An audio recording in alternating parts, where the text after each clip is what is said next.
What is happening, my guys, my men, my stakers of champions?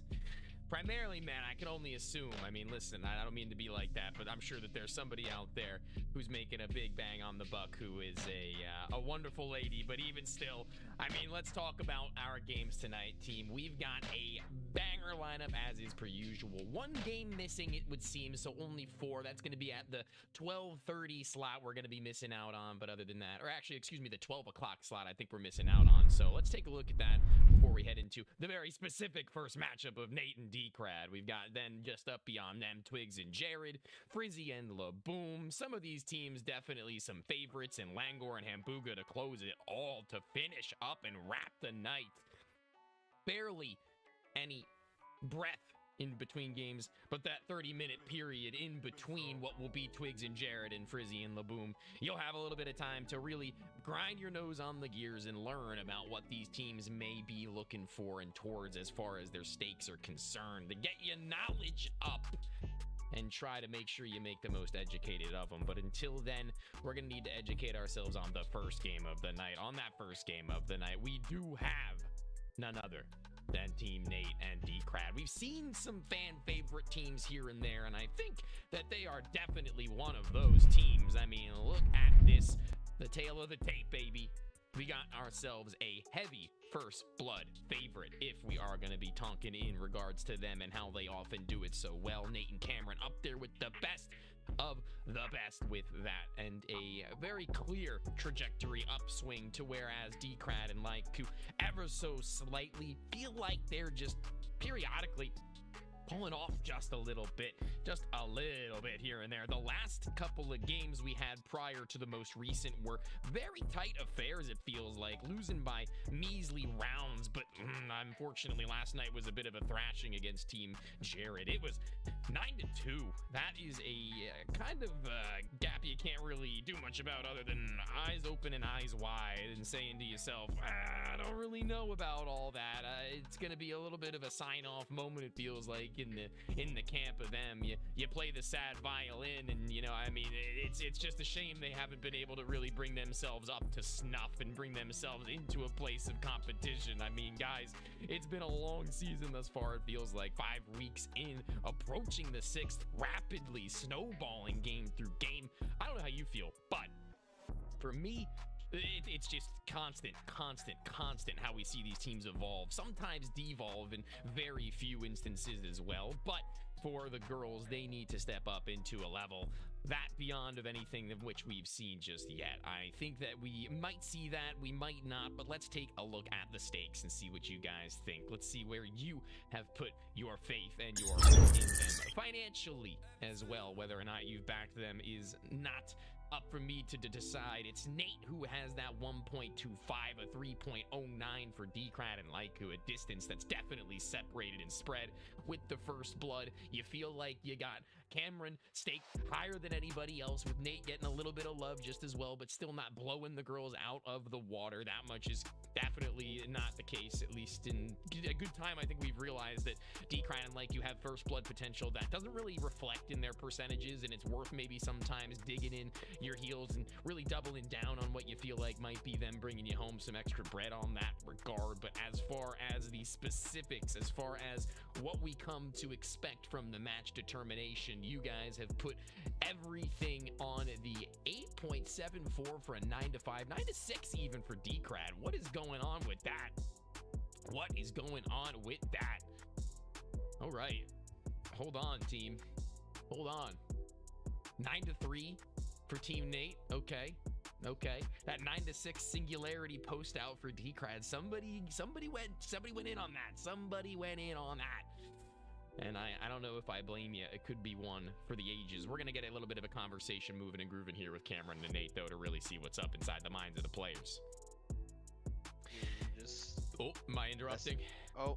No, you're good. I don't want to leak your strats. Listen, I don't mean to bring it all on the front of the interview, but talking about the week that we've had and about the games that we've had, you two have been honestly getting to a point of a tear. I mean, honestly, it was a bit of an intermittent period where I had said you guys weren't playing all too many games. We already discussed the fact that you're trying to get them all in as we head to the high point of the season, as it were. But now that we've got another game and another first of the night for you guys, how hot do you come swinging the iron right now, as it feels? It's obviously maybe not that long after you may have had practice or scrims or matches or whatever the case may be. Do you ever feel boiling water, Tony? That's how hot we are. Have I ever felt boiling water? Yeah. Thankfully, no. That hot. Third degree burns. Thankfully, that's no. how hot we're coming. Okay, I like to hear that. I get like the vibe that you have that voice that you're ready to play this game. You know what I mean? I can hear it in the back of your throats. You're coming into this one with some tenacity about you. And listen, it's gonna be a little bit of a weakened and a defeated Decrad team, to where previously it's felt like they've had momentum starting to shift in their direction. Then slowly now we've started to see it taper off. I mean, last night I think was really the final nail in what was them trying to bounce back and forth, win loss, and then kind of getting shut out, it felt like, frankly, by Team Jared. But I mean, you guys go into this map of Memento, and I said it a little bit of a play on words, but momentum. I mean, what kind of a pace can you expect coming into this one, Nate? Fast and ferocious. Is that what you're feeling? Is that how this map's gonna go out? Oh yeah. Okay. Well, me and Cameron joined at the hip. Listen, Cameron, he says, can join at the hip, fast and furious as well. We had a post-game interview after a win of yours that it got a little bit, tight. It got it to be a little bit of a longer affair than maybe we were expecting it to be by the end stages on Memento. So is that how you look to operate now? No longer really going, at least regularly, for that breakaway from the default of the 2 versus 2? You're not trying to like leave the 1 versus 1s up to the discussion? Depends on how we're feeling. It seems like you're feeling. Like, make it interesting, you know. Yeah, it seems like you're feeling pretty close right now, you two. It seems like you're on a good similar wavelength as far as that one is concerned too. So, I mean, I want to get your predictions on that scoreline. I want to know what you think about this one as you come into it. Having that speed, having that veracity. What are you thinking? Right, Ken. I'm thinking a 9-2 quick Ooh. game here. I like that. You know what? I'm matching that quick 9-2. A quick 9-2. Nate meeting his compatriot eye to eye as far as the round counts are concerned. Well, we'll have to see whether or not you can bring it. And I mean, listen, like I said, they're a little bit probably down after that last defeat. It was tough. It wasn't easy to witness. But right now, you guys need to be on your A game just as well. There's no saying that they're not going to be able to come swinging just again. So we'll see whether or not you guys have it in you. I'll see it potentially for that post game interview. Sounds good, Tony. Thank you. Well, I mean, you heard it from the horse's mouth, as they say. They think one is going to be a 2-round affair they are going to let up for Anna and D-Crad. That is a really, really tight one. Just kidding. It's absolutely a walkover. That is a distance that cannot be discussed any more than a slapping. So we'll see what they think about that as I bring up both Anna and D-Crad. So, guys, we were just talking to Nate and to Cameron, and we were mentioning the fact that they start the night off again. They really come into this one with a single game. They can just get in and get out, and they might be fresh off their scrims as a duo, and they think that they're coming into this one and they're coming into it swinging 9-2. That's a little bit disrespectful. I think that that's a little bit crazy. Talk to me a little bit about how you're feeling coming into this one, because last night might not have been pretty, but anything changes in a 24-hour period.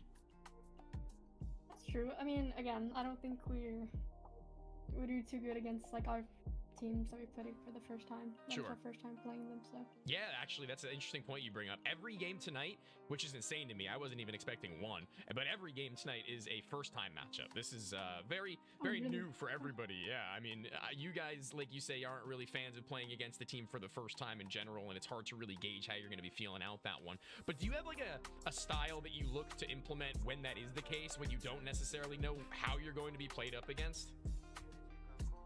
Not really. I just think it's really hard to do that because like every map is different. Like, I mean, yesterday, the guys we played against did not play like how we expected when we played them the first time on Whistle. So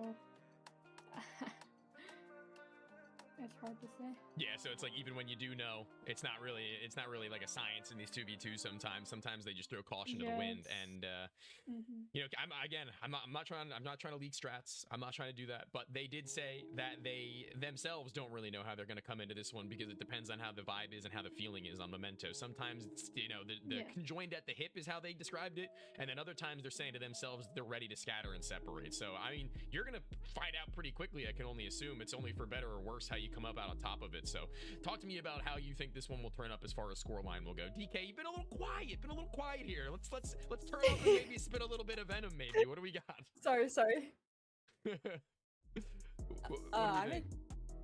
I don't know.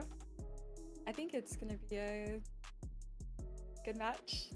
Again, if they don't know how they're even gonna play, like that means they're a little scared, or else they would just run it down. So okay, and that says something itself. Yeah, all right. So you think this one is going to be a tighter game? If you had to give it maybe a score line by the finish line, what you would want it, or expect it, I guess, to be, seeing as it is your first time outing against them, what would you give it? I'd say 9-4, 9-5. 9-4-9-5. That's not as close, but it's definitely going to be confident enough to where I'm excited to see how pen meets paper. We'll see if you can bring it on, as we've got just about a minute left on staking for everybody else to use that information to how they will. I appreciate you for stopping in the pregame, and maybe we'll see you on the return to form in the postgame. We'll find out in a bit. Good luck. Thank you. Tony. Chat.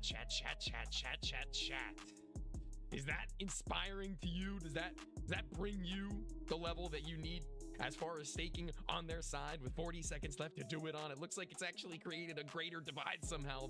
The rally cry of Nate and Cameron seems to be in the camp of you guys to feel like they've really come into this one with a level that of no other. I mean, listen, they are going to be looking to play probably a little bit more pacey than not as far as the fights are concerned. I'm feeling at the very least. I'm thinking at the very least. And we're going to be watching Cameron's POV. Let me remind you that we will be watching Cameron's POV to start this one out. He's on team Nate. So, just so everybody's aware, just so nobody's confused, nobody's shocked when we get into it, because that's how we're going to be operating. That's how we're going to be looking to make this one happen. And I think that that's a pretty reasonable player to watch too, because he's been making it happen, I have to say. He has been bringing us some of the best Counter-Strike I think we've gotten from a lot of different individuals, and that's pretty awesome to say. It's pretty awesome to hear that they're coming into this one with that level just as well. And I know that they have some post-game interviews that get to be a lot of fun. They definitely are. Definitely gonna be a banger. A beginning that might be, you know, a little longer. We've seen those things go a little bit longer.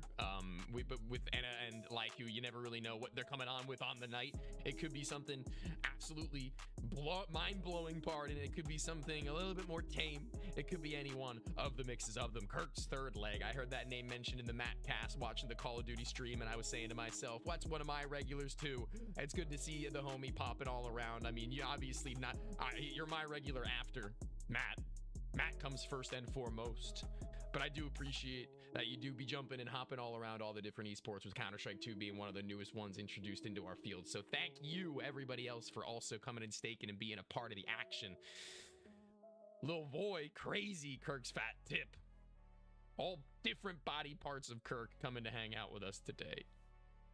We cooking tonight, goats. Yes, we are. Yes, we are indeed. A rare night that we're not seeing VenomX Nate in the Twitch chat, unless he's just been hiding in the shadows and lurking amongst us. Because he has been 100% of the time here. Feels like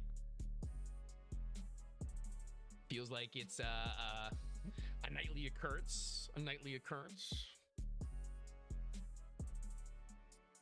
I have a gambling addiction, and you commentators make it no better by entertaining me. Listen, listen, listen. Isn't that the dream? Isn't that what it's all about? Having a little bit of community whilst you're losing or winning. Hundreds, thousands, whatever the case. Listen, listen. I'm glad that I'm here for you. Should you be the big winner? But we'll have to wait and see. We've been donating tonight. I've only won this past COD match. Donating. That's the way to describe it time and time again, so it would find. But we're going to be getting into the game. I've got some new sound effects I might be able to use tonight, too. I just got to remember what the keybinds are for them.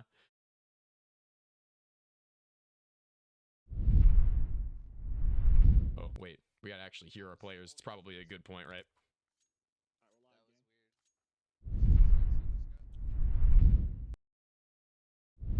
All right, guys. We're locking in. We're getting ready for the big leagues in this game. His stream is laggy, dude. Might be a switch over to Nate in a minute. But eventually it mellowed out. Did you get that Tony sound effect yet? No. Cameron, he's going to slap down Laiku. Goodbye. Back of the head. Looking for that double kill. Hold on now, though. Might find yourself rapping all the way around and about face. And when these moments get a little bit quiet, we've got sounds for that now too, which you'll hear when it gets a little longer than that, but it's done. That round is finito.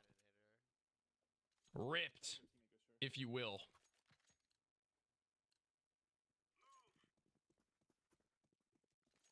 The Tony sound effect in good time, my friend. These things, they need moments to become perfect, okay? Mellowed out right now, though. Already Desert Eagle in hand. I mean, they are broke. Talk about our stakers who were donating. Well, they donated a couple of bucks over to Laiku and Decrad, it's got to be said. Cameron and Nate letting them have it for free. Giving them that round as well. Easy does it. As they just sit on their hands. Maybe the smoke to allow them to get back towards that site. The bomb to be planted and deleted is Cameron. Adios.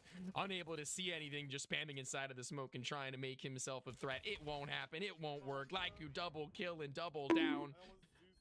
That's not the right sound. Hold on, wait. Double kill. That was the bonk sound effect. I spoiled it. I spoiled the bonk sound effect, chat. The bonk sound effect is a good one. Same shit, different round. I mean, they're doubling right, so like, if they are left, just like, make sure, if they're not left, just make sure they're like, But they got rifles. They got that, ooh, cash injected. There was a dink through the wall. So he gets his bell rung, but he gets to stay alive. He gets to stay alive. He gets to hang out just that little bit longer, but there's another kill from D-Crad. Nate cannot stand in that site alone right now. Bomb planted, that's all well and good, but you need to be able to play the post plant too. Swung into the corner. That corner is so damn deep, and he can't even so much as kill D-Crad. Did you call the one? I didn't hear. Okay. I said one, yeah. That is not less than ideal. I want to play a sound effect for that, but I feel like that would just be too disrespectful. But psych. Ass. Sorry, Cameron. Ass. That is a whiff and a half. He thought that he killed her 2 times over. Spanned all his bullets into the wall, for God's sakes, thinking that he could get that one in the full wall bang. Desert Eagle, though, right up close and personal. There's a refrag in now, though, from Laiku on the high ground. 4 bullets left. Cameron needs to reload that, and it's going to be audible if he does it.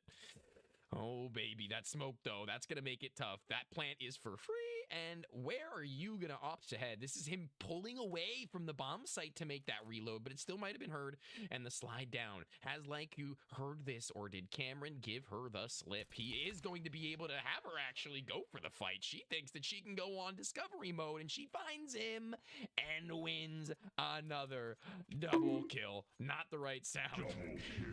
I changed the clip from Alt-D to Alt-DK. Like Donkey Kong, you ever heard of him? Big monkey guy. And right now, I mean, Laiku and D-Cratter, I said anything can happen in that 24-hour span. In that 24-hour period, you could really do anything as far as a return, man, and they just simply can't find it. And there's a little bit of tilt going on. A little bit of tilt going on. You can see it in his face as he puts his head in hands. Back to the old grind. Listen, they got money. But will that money mean anything if they can't get any rounds? I don't think so. I do not think so, chat. It is absolutely abhorrent what we are witnessing right now.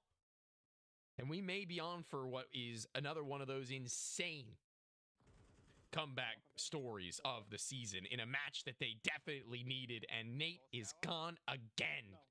Nate is gone again. This was unexpected, to say the least. And they are getting bounced, bro. They are getting absolutely bounced. Heading in. Hands for Cameron again.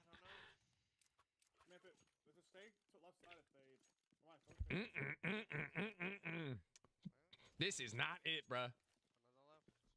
It's a sad day in HE double hell when Cameron and Nate are being met with 0 rounds accumulated against DK and Laiku, who, like I mentioned, had a very rough night last night. The first time they actually play together, it feels like, to the level that they need to.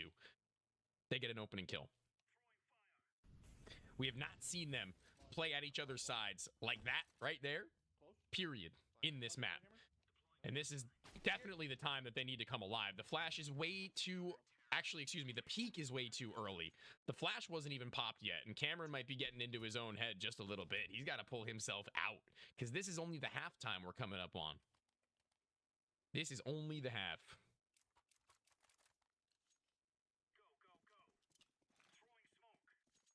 Smoke goes high. I don't know if that's a lineup that he created himself, but it looks like it's landed just as you probably would have wanted it to. It's not really that big a deal. All good. All good. But he's dropped all his utility outside of the Molotov and then head right on back to Nate, because no offense to Nate, but bro's been a little bit of a liability in this bomb site, guys. He has been leaving a lot to be desired. He has died as the first 3, if not 4 times now over. And when they play together, they have better shots. They got better chances. You can see that last round being a prime example. And now Cameron just trying to send pre-fires in their direction and eating one of his own. It'll be finished off by Nate, just spamming and spraying amidst the side of the smoke, and he will be able to finish the both of them who were low thanks to Cam. Bang, bang, bang. The double kill for Nate and the round. 2 of them to go along with those 2 kills. Pair of 2s, as they say. Indifferent game. Featuring cards. And we'll see if that really matters all the more that they get themselves at 1/3 the stage that Lyku and Decrad do. If there's anybody who put down a stake in their favor for this much pardon of a win, they are going to be blessed as Lyku does it again. 7-2. 7-2. Are you seeing that, chat? Are you seeing the same scoreline that I'm seeing right now? It looks like the girls came into this game forgetting who they've played against, forgetting the losses that they've come over. It's absurd. The momentum is turning. Chat, you gotta buckle up. Glad that you skipped this one, Kirk's third leg. Well, listen, I'm sure a lot of people might be in the same boat as you are if they hadn't, but this being the first of the night, everybody wanted to get in on that, and right now it is not changing the way that we would have thought. I think they're doubled up on the left here. Comms. Quiet. Koa, what's going on? What's going on is that Cameron and Nate are peeking like they're forgetting what game they're playing, like they forget what score they have in this record that they've got all to this season, that they've now been met by their match, and who finds the first of them. Nate's got a Desert Eagle, but what's a Desert Eagle gonna do when you've got to kill 2? Nothing. That's the answer. Nothing. 1 round left. And again I say, let me repeat. Let me repeat. This is the most upsetting defeat they've had this season. When they come into this as such heavy favorites, talking about, we're going to 9-2 them. Talking about, we're coming into this one like boiling water. Chat, this water, this is the coldest water I may have ever seen. This is like a summer in Florida on the hottest day of the year. Water, okay? Let's be 100%. This is the kind of water that you just pulled out of your fridge from the Brita after having a hot sweat at night. That's the kind of water that we're swimming in right now. Trying to figure out where the both of them are playing from. There's a flank activated from Lyku that's been slapped. Goodbye, adios, sayonara, see you later, a 3rd round, and they live to tell the tale of a 3rd, at the very least, at the bottom line. But Lyku and Decrad should be good to buy fully automatic rifles and utility now as well. So, let's hold all reservations. We're not done yet. We're not done yet. There's no way you predicted this. I sure as hell didn't. But I'm glad to see, nonetheless, that we're getting a banger of a game. This is exactly what the doctor ordered for Lyku and Decrad to revive their season. And they're looking to deny it with what would be a 6-round straight affair for Nate and Cameron. I mean, we've seen them do that on this map in particular, on this offensive side. But we've yet to see them do it on a comeback. We've seen them do it on the come up and in.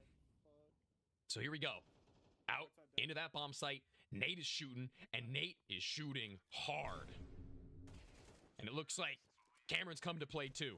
That's another one. That's an additional round stacked up as the paper begins to swell.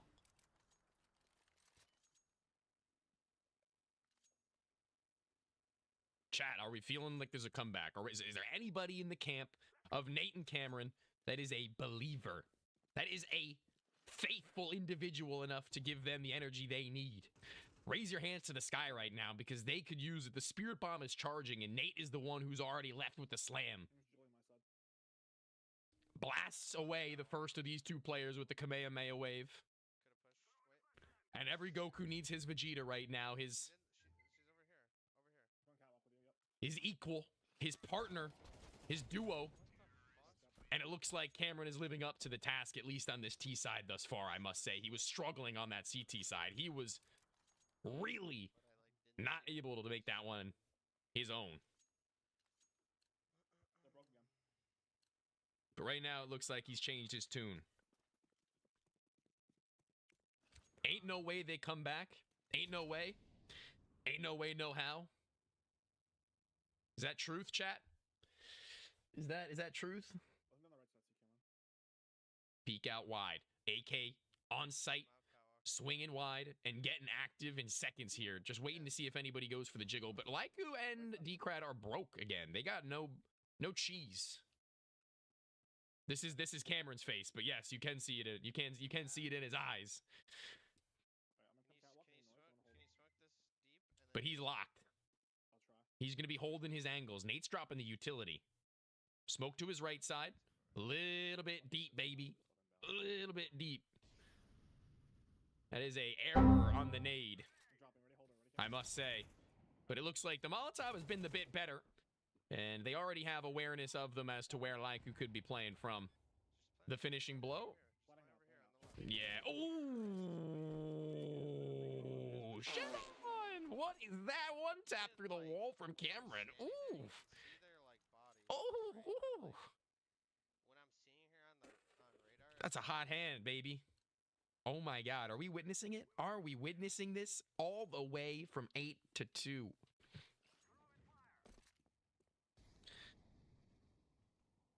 That would be whack. Drop it into that bomb site with them now having nades to dispense. That smoke is bad. Windows error sound effecting. That's not the one. Pause. There it is. That's the miss nade sound effect. Elevators are for when we're taking way too damn long to make a play happen, chat. And right now, actually, Cameron might have taken way too damn long to make a play happen. That was a minute off the clock he had waited for, so now Nate's got to do it all. A 1v2. First at bat. Knowing that one was tucked, and that right side is where he's exposed from. He could get flanked a little bit later on in this one, but they peek and play together. 9-6. I saw someone stake for that. I saw someone stake for the 9-6. And the victory comes at the expense of Cameron and Nate.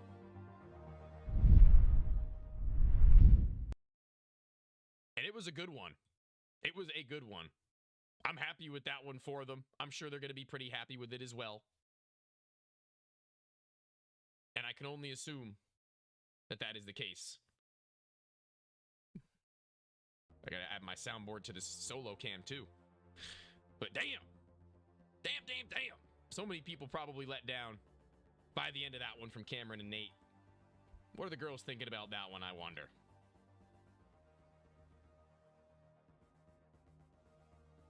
Ladies, listen, I said it, and I meant it.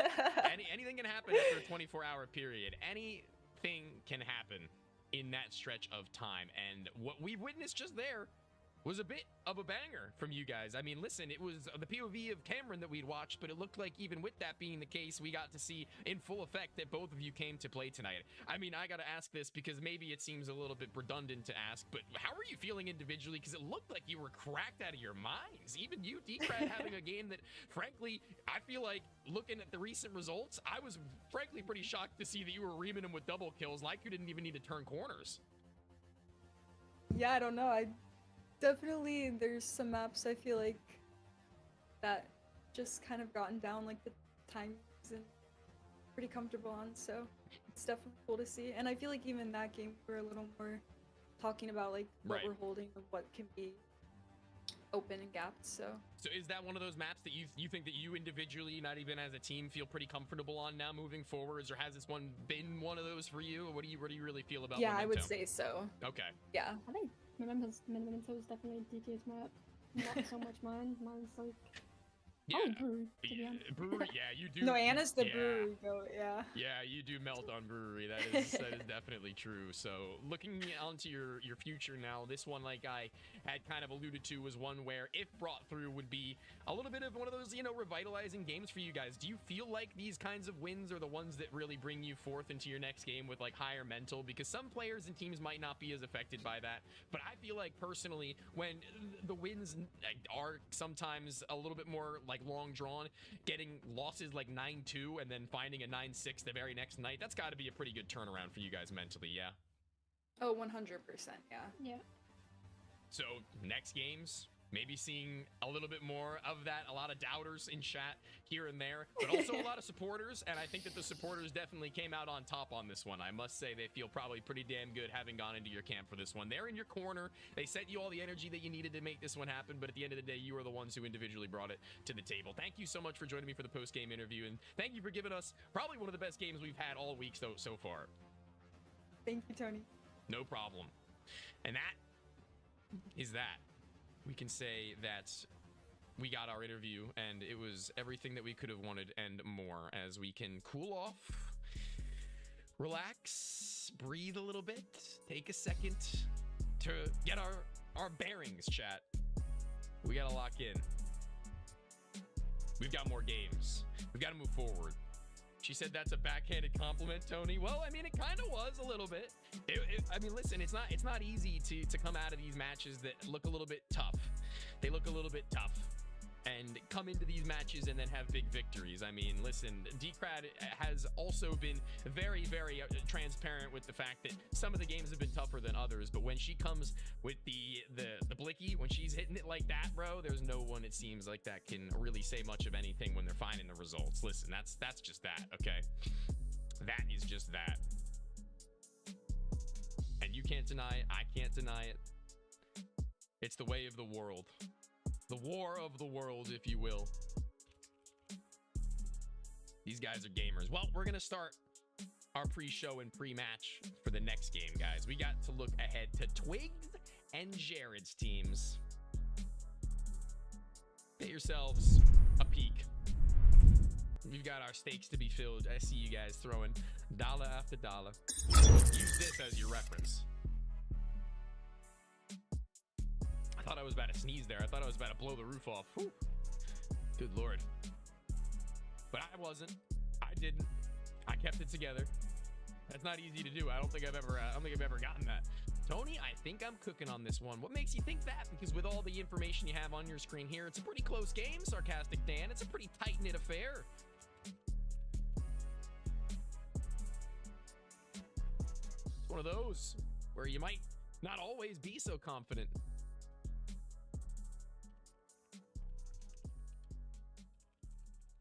Just so you guys are aware, there may be a little bit of a change in our game schedule. Actually, we're gonna have a conversation with Grant right now and see what's up. Grant, lay the news on the crew. Yeah, I'm gonna be sending out an announcement here in just a second, Tony, but unfortunately there is storms. I know obviously we are getting to that winter season, and Twigs and Shada, as you guys know, or as you know, Tony, they play on campus, and unfortunately their campus internet has been affected by a storm. So they are out, but as you guys know, 1v1 me, the show must go on. Always. So I have Nate and Cameron that's going to be filling in. So these guys are dogs. They are willing to take the match, which is awesome. So they will be Jared versus Nate, and that match is going to be going live here in about 30 seconds. So just give me a second. I'm going to post it so that way everyone can get their stakes in. So if you are on, you will be seeing this match go live in just a second. All right, well, listen, guys, as the big man says, the show must go on, and that's the name of the game. The 1v1me team doing all they can in order to make sure that these things move forward smoothly and operate as intended. So thank you to Grant. Thank you to everybody for being so cool about getting this one moving forward. Thank you for you guys for your patience, and obviously thank you to Nate and Cameron for being so cool about jumping onto this one as well. Gotta say, that's pretty big of them, coming right off the unfortunate loss. It was pretty tough, too. I mean, I don't know if you were actually watching the game, Grant, but the headspace for Cameron and Nate wasn't exactly there. They weren't looking like the team they needed to be in order to come away with the victory. But maybe in game 2, that could change things. Maybe they've been given a gift by the Lord. Who knows? Yeah, I mean, look, and they're also going to be probably playing back to back to back. It's a match situation happening again as well at the midnight hour. So they will be playing. I want to say it will probably be T-Ski versus Nate also at midnight. So we're going to see a lot of Nate tonight. That's what we're going to be seeing a lot of. I hope you guys are fans because listen, there's going to be a lot as far as Nate and Cameron will go. There is going to be no shortage of those two guys, and I'm not complaining. Listen, I'm pretty down for it. I do have to say, but with that being the case, you know, we also got to be pretty transparent about the fact that it might be a little bit of an arduous task for them to come online in that full swing, as I was mentioning, guys. It might not be easy, but they didn't sign up for easy. Nobody does. They signed up to play the dang game, and that's what we're gonna get nonetheless. And I think that that's going to be a pretty good game to watch out for, as the time and where they might be on their form might take a little longer. 3 games is more than enough of a warm-up for me. I don't know how you guys feel about that one, but I definitely think so. Tony, announcement has been sent out. So if you did already stake on that match, if you already staked on Jared versus Twigs, you will receive an announcement. Like I said, guys, if you're just joining us on the pre-match show, it's me, it's Grant. I'm here with an update. So I will be saying, you know, the announcement is that Twigs and Shada unfortunately have a storm that is occurring on their campus and in their area. So it is affecting internet. They are both completely without internet. They're having to join from their phones to let us know. So it is just giving me a second to cancel this match. Stakes will be refunded immediately. I'm trying to get this up. I may even, Tony, allow this match to probably start at 11:35, just so we can get enough people to put their stakes in. It is taking a second to cancel and refund stakes immediately. Okay, yeah, whatever the case may be, whatever you got to do. If you want, I can just get right into the pregame interviews for those guys while you handle that if you want. Yeah. All right. Please do. Works for me. Thank you, Grant. I appreciate you. Everybody else appreciates you as well. If you need anything, let me know. If there's an update, let me know. I appreciate it nonetheless. Awesome, no problem. Let's get these guys on in here. Crisp and Jared. And Jared. Well, there's been a change. All right, guys. There's been a shift in the tides. We have a team swap out.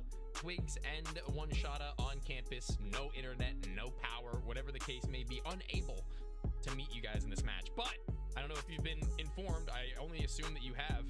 But I believe that their internet might be back, low-key, actually. I think they're in that other channel. I don't know what the deal is with that 100%. Yeah, but I do know that you guys we are don't playing. even know what map we're supposed to be playing. We don't have any info. You guys are playing though. That's what I know. That's a guarantee. That's true. That's something that I know for 100% a fact. So how are you feeling? I mean, a team to team basis, it don't really matter for you guys. I think you come into this one with no chip on your shoulder. You've got wins on wins on wins. You're probably pretty comfortable with your own play no matter the team right now, yeah? Oh yeah, of course. Well, I mean, talk to me a little bit about how you feel individually coming into this one, and particularly against Twigs and One Shada. How do you think that difference is? Give me a little bit of maybe toxic venom, a little bit of spit of fire. You feel like you guys are that far ahead and away? That game was wrapped up before it started, but I don't even know if we're playing them now.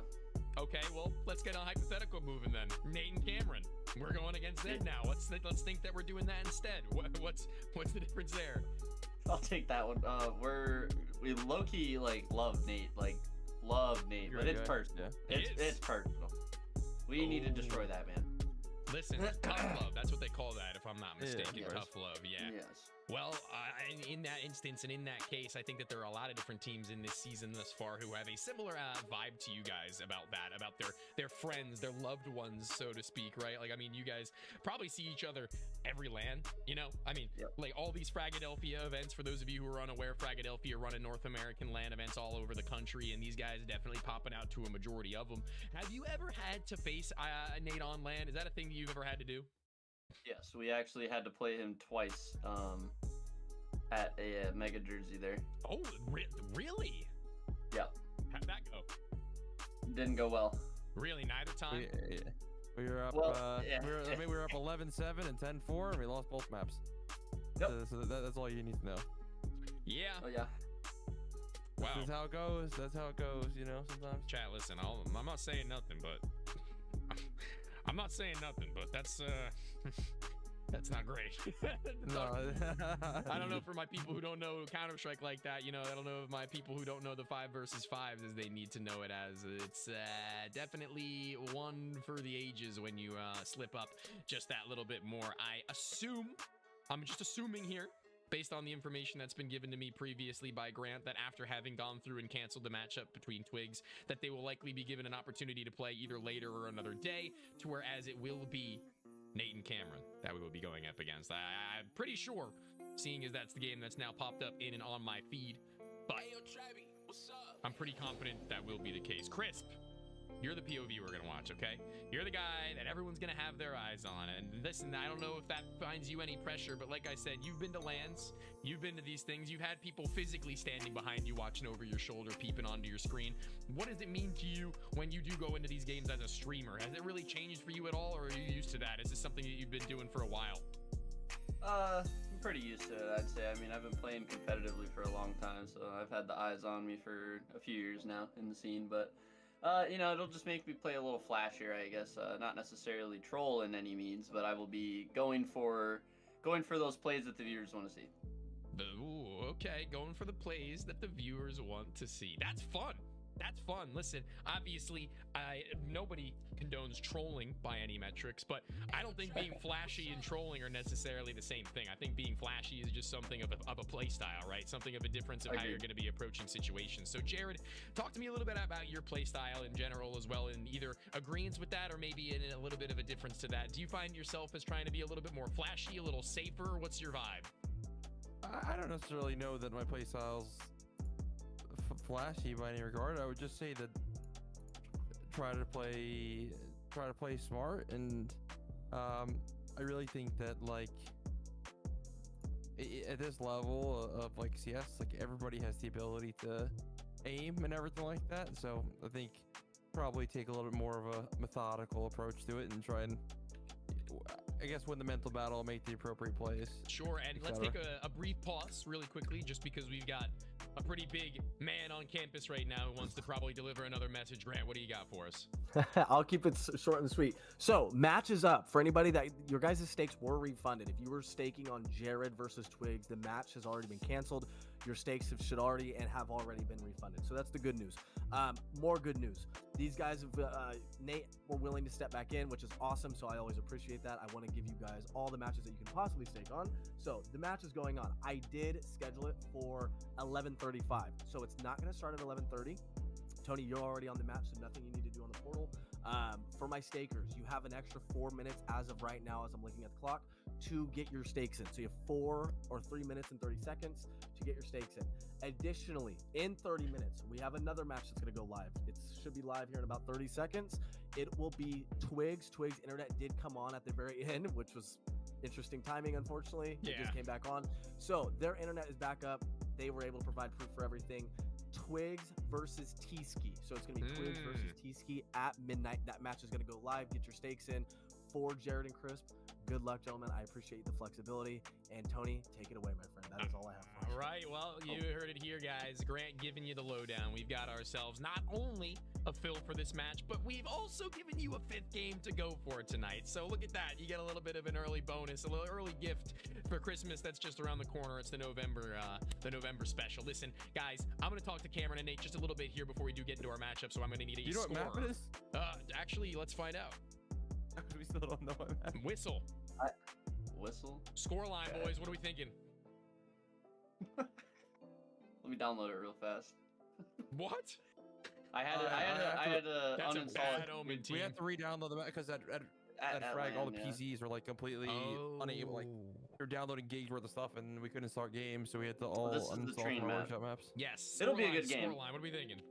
It'll be a good game. I'll keep it 9-5. 9-5. A win, not too deep, not too far. We'll see if that's the case. Good luck, gentlemen. Thank you. That was a little bit crazy, guys. That was a little bit nuts how much we just had. A little bit of a whirlwind, Nate and Cameron. I mean, this was a wicked turnaround that we had. Everything finally fall back into place neatly and tidily with only a 5-minute delay. I gotta say, that's pretty damn good in my opinion. So thank you for being so flexible. Thank you for jumping into this one, and thank you for bringing us another matchup that we're gonna be able to get to witness you guys. Is this one gonna be better than the last? How are we feeling? It didn't really seem to go too hot, as you guys almost got that scoreline that you had predicted turned on your head. You know what, Tony? You're talking about how the deflated they were tonight, and I'm like, well, I'm gonna change that. You know, we're gonna change that. put a smile on those faces. Oh, Nate, you're such a good dude. You're such a good guy, man. Look at you go, bro. That's awesome. Well, they were saying that you're a pretty awesome guy too, and they said that this one's personal. They want to wipe that smirk off your face, so they said that they love you so much that they're really ready to hit you with some tough love. What are you thinking as far as a scoreline is concerned? If you were to bring me any level of confidence or lack thereof, we're gonna need to hear it because last game the confidence, honestly, a little bit of a backfire, as I mentioned. 45 seconds left to stake. What are we thinking? I'm thinking a 9-5 us. All right. 9-3. 9-5, 9-3. A little bit more credence over to Jared and Chris, but we're going to see this one go down on whistle and see if it'll come to matter. Thank you, gentlemen, for being so awesome. We'll see you in a bit. Yep. Thank you. Guys, that's that. That is that.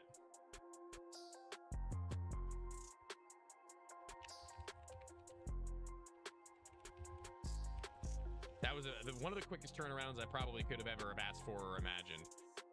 I don't know how about you guys, but Grant handling that like a champ. The refs handling that one like legends as always, and the players bringing us match after match after match after match. And we do have ourselves a game, team.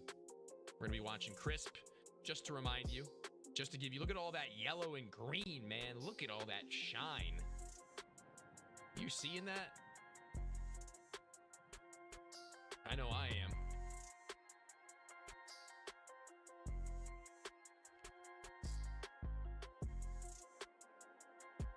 You guys give that luster.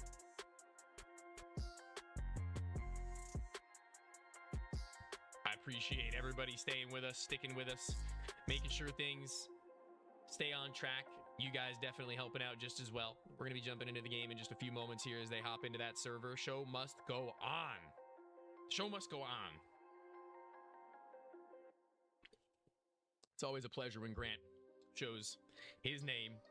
It's a rarity a little bit at these kinds of hours, but Grant nonetheless always welcome, especially when you're making everybody's life all the easier.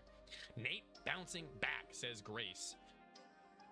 Were you thinking that? Jared has a 1 on this map, gang. JT next up, man. You're giving everybody the beans after the stakes have been put down. Oh, you're giving them all the way of the land after the fact.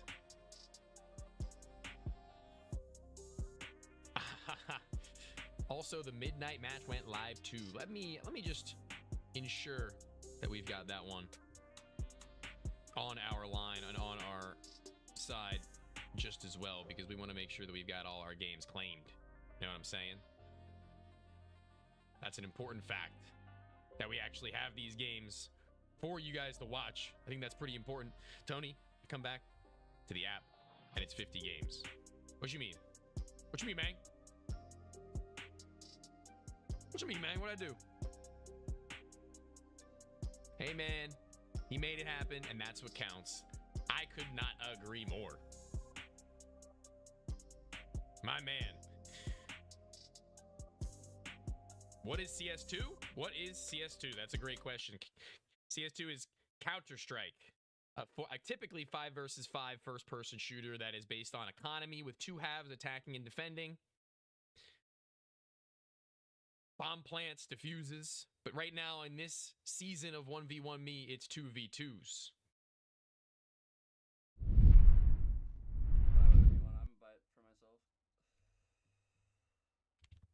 Is there game sound right now from him? Is he bringing us any game sound? Yeah. I don't know if I can hear it. I don't think he's got game sound, guys. What a bummer. He's going to be doing whatever he does best without any sound, I guess. But we'll make sure we fill the gap with a little bit of that same. His camera's also glitching in and out. Crisp is having a rough time at it technically, bro. But right now, it seems like he'll be pulling the P250 and making it work. He doesn't have any armor, but it doesn't even matter. What is this flick out from Crisp? Don't worry about it.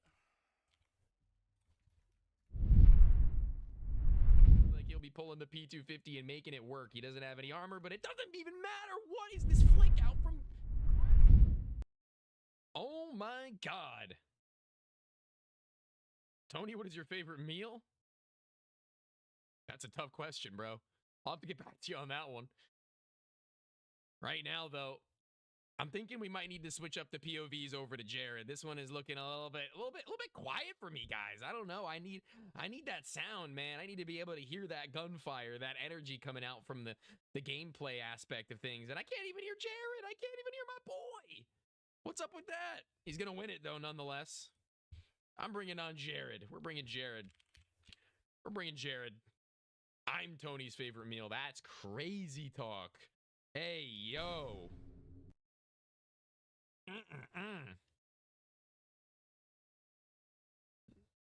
Ooh, Jared's got a pretty crisp mic. Jared's got a pretty crisp mic. I had to fix the cameras, team. I had to fix the cameras. On me one. He had no sound. He had no sound, guys. Did you not hear? His stream was just blank. It's like a shadow angle you're showing. Nice. From deep. Train yard. That would have been a bummer to hear that, bro. Can't even see the game? What do you mean you can't even see the game? I was switching it. It's on my screen. How is it not on yours? Nate was playing just a dog shit angle. He showed me his whole shadow, so I just swung him, but Whiffington. You can see the game now, can't you? That was the whole problem. That was my problem that I was trying to fix for you. I do it all for you.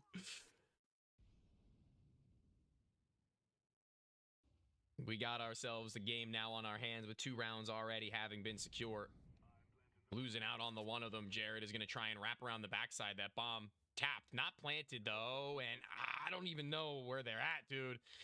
This is going to be one of those waiting games, one of those snooze fests, man. I'm going to be...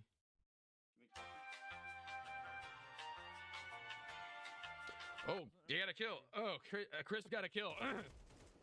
Jared's got the other one of them. Sorry. Fell asleep for a second there. Went up tap bomb. Oh, yeah. Chat, stop. Stop roasting my bro. Leave him alone, dude. Leave him alone. How can he perform? Leave him alone, bro. What did he do to you? He's trying his damnedest. He's got to get the Rogaine is what you're trying to tell me. He's a good guy. Silent again, as ever. Trying to drop smokes and flashbangs to get up in close range proximity. Again, this low and slow maneuver from him and his teammate. It's had better days. So far, it's working all right, and they're playing up against pistols, so they don't want to get reamed for fun. And that Desert Eagle is doing a little bit of a bait. Where could the last of them be? He's hiding. Oh, he's hiding. But he found him. He seeked him. He sniffs out Nate. And finds that second player just as well. The double kill for Jared. Boom, bang, pow, bop. Slapped him. And leaving this one very quickly rolling. Getting us right back on track. The building round started, so I think he pushed, but then he backed out. I'm gonna show myself on the left side, try and bait him. Molotov on Molotov.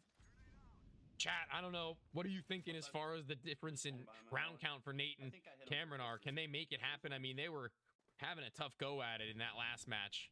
And right now, it looks like they're on that same struggle bus, but it seems like at least, ooh, a bite back in round 6. Damn. I threw my molly left side. Damn. I guess it didn't spread, and he just swung behind it. We got money for Jared got this. I'm Gucci. All right, there's some confidence in the man on the screen. That's something at the very least. And right now, Jared is making mincemeat of them individually, only losing out on 2 rounds, intermittently switching them back and forth. Cameron and Nate had a 6-2 half on the last game, or rather, I guess a 2-6 half on the last game, if we're being more honest. And good Lord, Jared, what a snapper! Whew. He shit on him again. Finds that first kill, and he's on the hunt for the next of them, but he's only got 24 health. He's got that trade, though. Crisp on him. Right on his back. Not letting that one go untraded. Not letting that one go undone. Oof. Dude, Jared was just eating his microphone right there. Did you see that? He was hungry, munching on that beat. Okay, the sniper rifle for Crisp, that's something. We don't really see a whole lot of the AWP, I feel like. But this time when he brings it out, he makes it look good. Now they're just waiting to see if they make the mistake. They're baiting him. Come on in. The water is fine, says Jared and Crisp. They're saying, come into our territory and watch what happens. Watch how quickly you get smacked. Nade on nade. No Molotov damage, and Jared trying to confirm where they're playing out from, or where, I guess, the lack thereof, there may be a CT. No timing on the flank. Now they got to get that bomb planted. Come on, let's get a move on, boys. Let's get in it. Let's get into that bomb site. We're playing a little bit low and slow.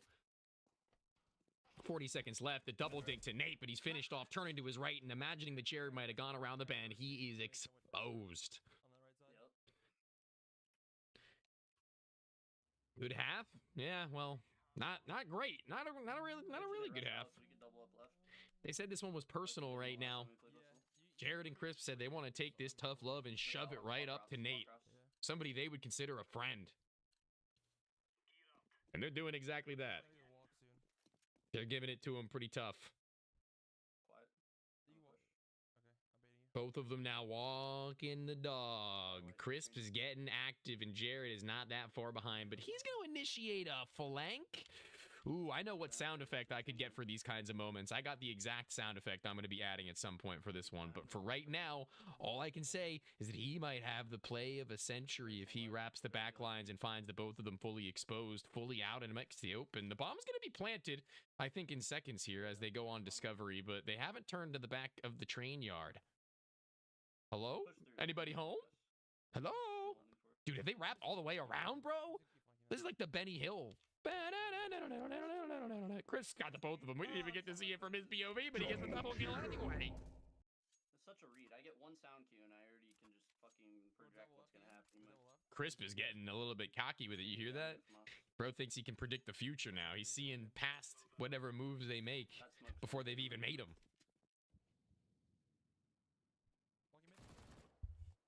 That's easy does it. A layup. And the next of them even easier than that. Both of them in tandem.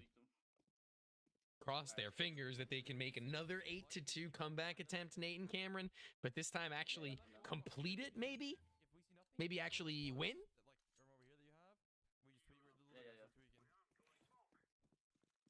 Oh my good lord. Oh, that scared the shit out of me. Cameron just beams, bro. Right around the corner, he goes in for that swing, expecting him to go on the aggressive. And now he's just got to wait for Chris to make his next move. Is he going to get ballsy? Is he going to go big? He's going to try and clap them into the smoke. There's the first here, the second of them too. He gets an AK, he gets out. Hold the phone, team. This might be the move. He's going all the way about face. And if he can find this one, it would be a blowout of a century, especially with the 1 versus 2 and on the double kill. But Nate is going to leave that one. We're 8-3.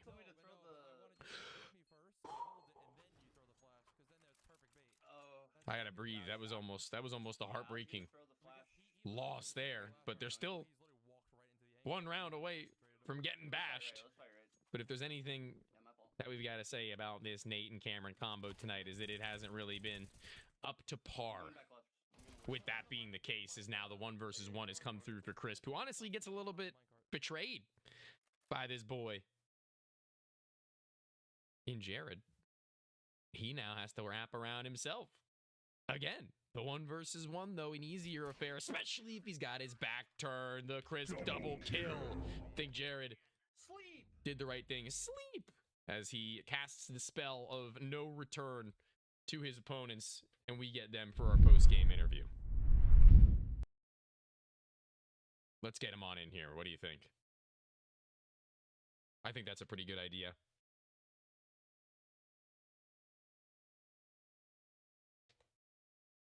Jared and Crisp, the GOATs in their own regard, in some points in time.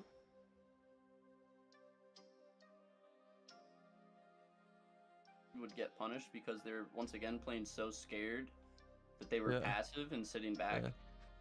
So it's almost like our counter to them on our CT side would have been mid-round aggression. Yeah. Like let them take. Damn Oh, it, Jared. Oh, dude, I wanted to just be a fly on the wall and listen into this good post game. Well, I mean, talk to me about what you're talking about there. I mean, you're talking about maybe making a little bit of a change up despite there only being 3 rounds lost, it sounded like, or maybe something you could work towards the future for. No, he's talking about our last game. Yeah, I was talking about them. counter their team on land. Reactor 9 is like the way that we lost them on land was just so unorthodox. It almost makes you want to rip your hair out. So that's mainly what I was talking about. Well, that is definitely one of the more frustrating things in esports in general, when you want to rip your hair out because the other team ain't playing the way you thought they would. And tonight, how did you think that this map would play out? Because we were all over the place, man. You thought you were playing a different team. You didn't know what map we were doing. There was only maybe seconds for you to really readjust to the fact that you were playing out on Whistle. But did it go really how you expected? I don't remember exactly what your scoreline prediction was for this game, but I think you said you wanted to shove it to Nate as a little bit of a personal offense. Yeah. So once again, I'll just like keep putting shade because I love the guy. I'll just spit on it. Like spit on that. You know, we should destroy them 100% of the time we play them. And, you know, he kind of ego checks us twice on land. So it makes you like, punch in the gut against a team that you should win, 10 odds to 0. So yeah, this little wingman thing was definitely like a skill diff check, and I just wanted to humble them. So that's kind of what happened. Okay, well, I mean, listen, I can't disagree with that. It feels like you did come into this one to play. That is 100%. And going into this, it felt like, again, it was a little bit rushed. We got ourselves through it quick and clean. You guys got us pretty much right back on track. It was like a 5-minute pushback, which is all things considered actually pretty short, to be frank. But, you know, it's pretty good to see that this game has not really thrown off the course of our schedule and that we do get ourselves into our next map about 10 minutes time. Thank you guys for joining me for the post-game interview, and I hope to see you again real soon. Thank you. Absolutely. Team Twigs, Tisky, 2 that we had not come to expect as our next game. We did not have any knowledge as to this being the fact of the matter, that we were going to eventually clash with these names. It was a last-minute addition, a last-minute switch up and change, and one that I'm not upset with. I mean, we get another game of Counter-Strike to watch. I can't imagine that you guys are all too upset about that either, especially with the fact that Twigs didn't get their chance in the limelight in the sun. Now we get the opportunity to really get that. Now we get the chance to really give them their grapes, if you will. We get to witness whether or not they've come into this one, even after the brief delay that they had due to inclement weather, with 100% of a game to go for. I need to see that you guys are feeling that same way. It's Huey in Twitch chat. Damn Taylor. Joking. Did you wake up today at 6 p.m. or 7 p.m.? Hope you brought your pillow. I did bring my pillow. As a matter of fact. I 100% did. So, took a lot of naps today. Took a lot of different intermittent naps to be able to get ready for this one and start out with a bang. These late night games, you got to be 100% on the ball and on the money. And the same could be said for our next game. Let's take a look at those stakes. Team Tisky or Team Fat Guy? Looks like Team Tisky, actually. Fat Guy and Tisky believers, with a little bit of a discrepancy in about a 0.2 rating, in between them. More accurately, a 0.17. As far as first bloods will go, nobody dares stake on either of these two just yet. Take a look at their first blood percentages in the head-to-head, though, on the app, just so you guys can get a good idea of how that one may look out. Both of them below the 50% marking, but Tisky and Fat Guy, despite being the 15th ranked team in the season thus far, are a little higher in that regard in the percentage category. So if that is any semblance of safety or sanctity to you to be able to go into one camp or the other, I hope that out of 18 games they've played, they've met a higher first blood rank somehow, despite losing 14 of them. 18 games played in a 14 loss accumulation. Not the greatest of looks, chat. I'm not gonna hold you, chat. That doesn't really look all that good on their resume. But you seem to not give a damn. Double the amount of wins Twigs and One Shot have to their opponents, and now it seems like the odds are shifting a little bit, favoring the, I would think, overdogs. Definitely Twigs and One Shot, even again after the inclement weather issue that they had moments ago hasn't affected their individual level coming into the game. Shouldn't have rattled them, shouldn't have shaken them, shouldn't have given them all that much to worry about. It's definitely the same team that we come to be prepped for in the whole time that we've been ready to rip it. New update? Update on what, my brother? To the app? Looks like it. Looks like it. Looks like you can see that the stakes on these individual teams coming through live on your screen there. $4 stake for a 15 multiplier, $5 stake for a 15 multiplier too. That is a pretty penny to land on if you do ultimately get yourself in that direction with about 6 minutes left on the staking. You may want to get in on some of those. Let's see what your super stakes are looking like. The lowest of which, 7. Ooh. 7 for that 9-4 for Team Twigs. I'm thinking a 9-4, 9-5 for Twigs is actually where I'm laying the line out on this one before we even do get into a conversation with either team. I think a 9-5, 9-6 for Team Twigs is definitely where I'm feeling. I'm feeling good about that. Pretty comfortable and pointing in that direction. First Bloods, I'm a little bit out on that one, to be honest with you. I'm a little bit out. If I were to be a staker right now, I don't think I would be given all that much of a look in on that one in particular, if I'm being 100% honest with you. But that's all on you. You're your own person. You make your own decisions. You try to make your own money. I'm not in control of your finances nor your decision. I'm just trying to lead you in the right direction whatever way I can. And I hope that you do find yourself in that. A lot of shifting over into the way of Twigs and One Shot, though, must be said, must be noted.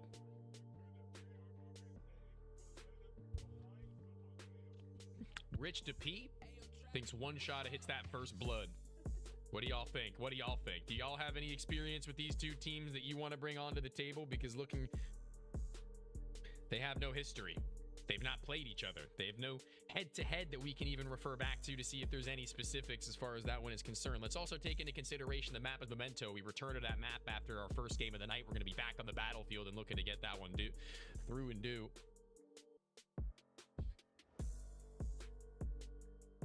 I need to know what you guys think. Share with the class how you have. If you don't have any knowledge to share to try and make this one a reasonable one. Tony, First Blood, I can't give it to you. I don't know. I think it's a losing battle when it comes to First Blood for me individually. I think I would be uncomfortable giving you that one myself. There's a fat guy staker for First Blood. Somebody's feeling him. Somebody's thinking that they're going to be able to bring the heat. I think Fat Guy or Tisky, I guess. If I had to give you one, I'm going with Fat Guy or Tisky. Which one of the two of them specifically, I couldn't tell you. But I think if you're going to be putting your money into the First Blood in any way, shape, or form, I think you got to be looking at the First Blood for Fat Guy or Tisky. So leave that with what you will with about 3 minutes left on the staking. Use that information to the best of your abilities. But here come Fat Guy and Tisky to talk. Guys, last minute additions to the games on the night. We're going to 12, and we're seeing you take on Twigs and One Shot. Welcome in. How does it feel to be jumping on this one out of nowhere? It's kind of cool. We came off last night off of a funny little game. So we'll hopefully we get another little funny one. New matchup again. So yeah, this one you're not the team that jumps in at the last second by virtue of being, no offense, a little late. Instead, you jump into this one very much so intentionally, on purpose, at the last minute to try and fill out. So thank you for that first and foremost. That was my bad. No. Tisky was very sick. I just fell asleep as soon as I got home from work, and my alarm didn't work. Listen, water under the bridge. I'm just glad I got the shit on Frizzy and Little Beer yesterday because they were pissed on stream saying it was a life game. Well, from my perspective, listening to how you were talking, it sounded like one. So let's be fucking for real. That wasn't even close to a life game. I was listening to your voice, and you were like, you said, it's all good. What did you say? Listen, I'll let you know a little secret, Tony. I've seen the trend. If a team plays like pussies against us, they lose. You said something in like the sick voice, and it was the funniest thing in the world. I can't remember what it was, but maybe I'll go back in the VOD and clip it at some stage. But either way, guys, give me a scoreline prediction before I throw it over to the other team to see what they're thinking. 9-0, so I can get back to my overtime pug that's being played right now. 9-0. If they're pussies, 9-3. If they're not pussies, then 9-8. Well, let's see how aggressive or lack thereof they will be. Good luck, gentlemen. We will win the 9-8, by the way. 9-8 or 9-0. Those are the two. Let's see what happens. Oh my god, guys. This is great, great scenes. Well, look what the storm dragged in. I hate to have missed out on you guys playing tonight, so it's awesome to see that you were able to find yourself back for the 12 o'clock game. How are things right now settling as far as the weather's concerned there? The weather's perfect. Oh, I don't know what happened to the. I don't know what happened to the internet. It just went out for like 25 minutes. Oh, it wasn't inclement weather. That's good, because that means that, I mean, at least likely that we're not probably going to face any more of that of an issue. I could hope. Fingers crossed. I'll knock on wood. But we've got ourselves 1 minute left on staking, and I don't want to hold you for all too long. The stakers want to know how you're feeling as far as the scoreline's concerned for this one. You've changed opponents, so you've also probably shifted mindsets and memento. I'd say 9-6 coming our way. 9-6, actually. Okay, Twigs, are you in the same boat as that? Yeah, I'll put my trust behind my fearless leader. Well, we'll see whether or not your fearless leader will charge you into battle with that level of confidence as hold on, the in-game is concerned. Well, you are now. He's just designated you as one, so there it is. So you've been given a promotion by Twigs. Congrats, bro. Enjoy. We'll see whether or not it'll happen, boys. Good luck. Fortnite Battle Pass. Absolutely, I couldn't have said it better myself. That is words of encouragement for the team, for the chat. That's a rallying cry. What are we thinking? Let's see. Last second. 2.12, 1.53. And we're going to be jumping into the match. Okay. All right. The POV. It's going to be Team Twigs. We're going to be watching One Shotta's POV in particular. Hope you're ready for that.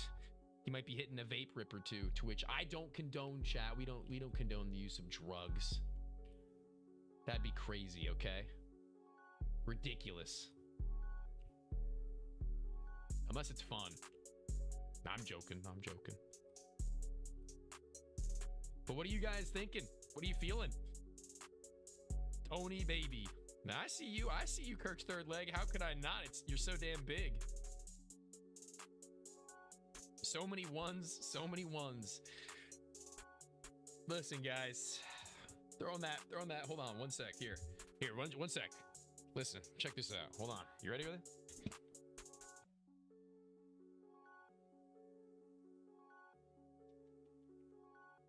Here, hold on. Wait a second. Hold on. Here we are.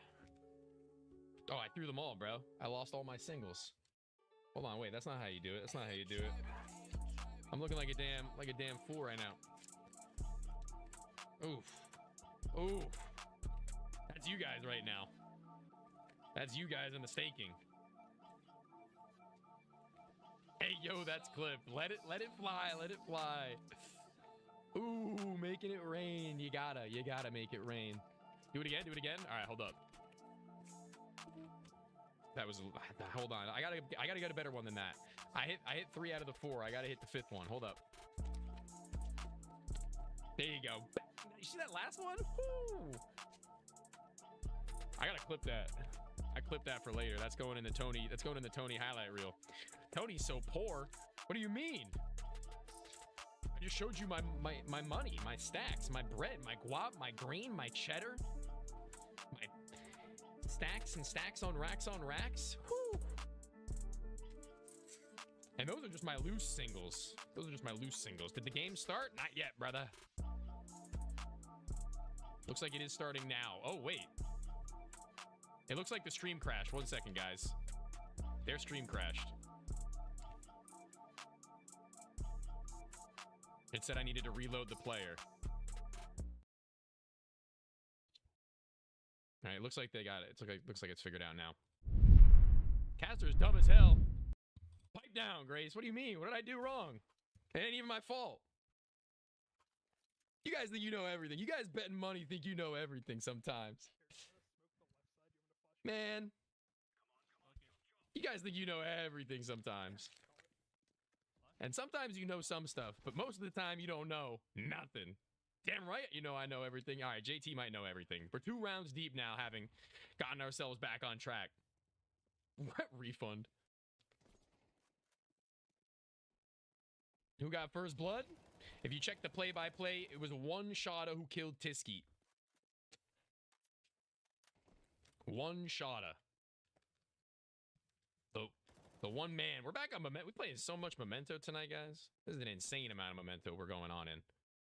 And this is a slow burn, but it's Yadim, aka Twigs, who's going to be trying to make it happen, but it is going to be the fat guy double kill that'll stop them in their tracks. Bang, baby. Whew. What's good, Huey? Huey Lewis in the news. Whose side is this? What you mean? Whose side? Like, whose stream? This is Twigs. Twigs' teammate, one shotta. Cannot be mistaken.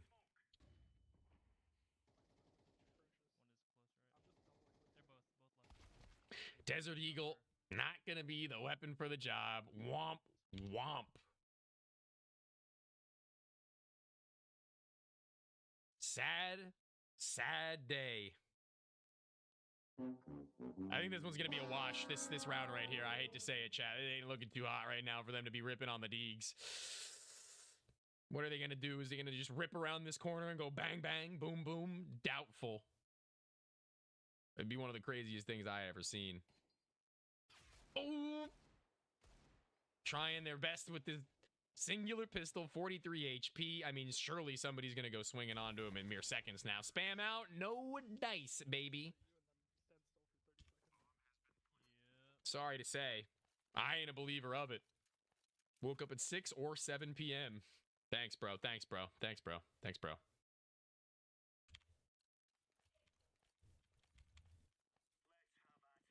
Appreciate that. I'll burn those twigs and piss on them. That is wicked. That is an absurd scene. Desert Eagle trying to rotate back and around. He heard that player close, boys, and oh, shit on. See you later, Tisky. Can he find the next of them, too? Is he going to hit him with the old, same old, same old? As he gets around this bend, he tries to be patient. And now Twigs is the one who's going to have to do it, and he'll do it just as goddamn well. Pardon my language. Sorry about that. No, we're good. Sorry about that. You're fragging right now, brother. Ooh, Shada giving the confidence over to Twigs with that AK-47, man. Stop letting them get kills. My bad.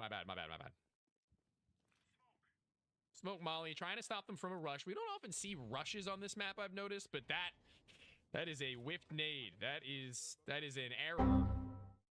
That is an error nade. He just banks it off the wall and it pops right on back. It don't work so well, and they just want to go straight through this, it kind of feels like. I don't know if that's in your best interest at this point in time. You're gonna be waiting for you. Burning. Spamming. How does Tisky get away with this?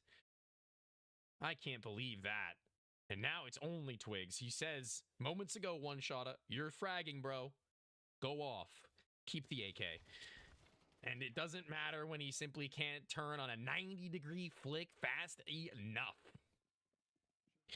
Stick to the script? That's my bad, dude. That's my bad. That's my bad, bro. That's on me. I forgot the script. The script changed, bro. The script changed because we had to switch the teams up. We had to rewrite it like so fast. Tony, go deep. Hit me in the chest, bruh. Right now, already having done the job. Thank you, Twigs. Thank you for your generous donation of a weapon now to utilize. And this is going to be one shot of trying to get the drop on them. I don't know how much that smoke is going to matter if he can find one of the two of them after the fact. If whoever planted leaves that smoke any day now. Any day now. Any day now. It might work out. That smoke sucks. That's another miss, that smoke. But no error there. Double kill, baby.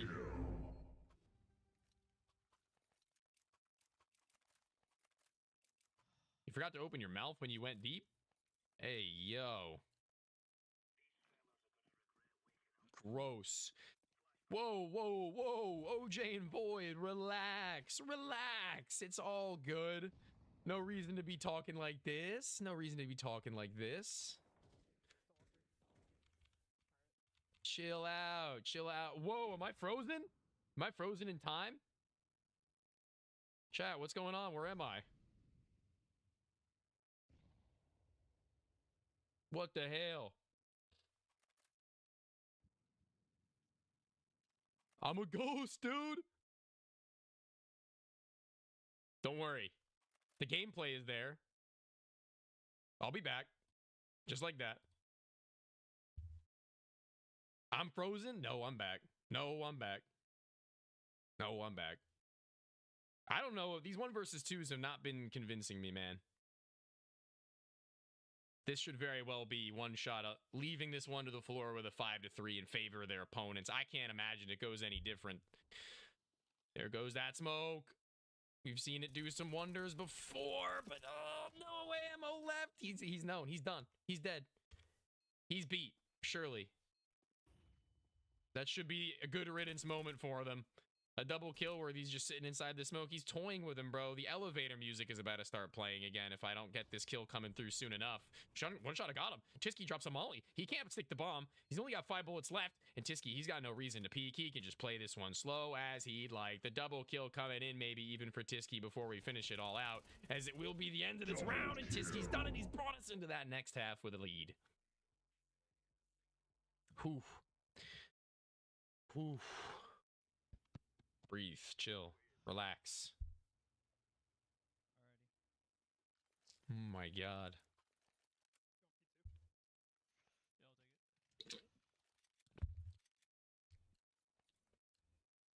It's all good, team. If you guys listen, if we can't be friendly to one another, maybe the blocking is the best option. These things happen, all right? Maybe we just don't get along all so well, but that's all right. We live, we learn, we move on. Life continues to roll. Stakes continue to be made. Well, like I said, we got 2 more games. And a pistol out and in. Holy, absolutely farted on by Tisky, dude.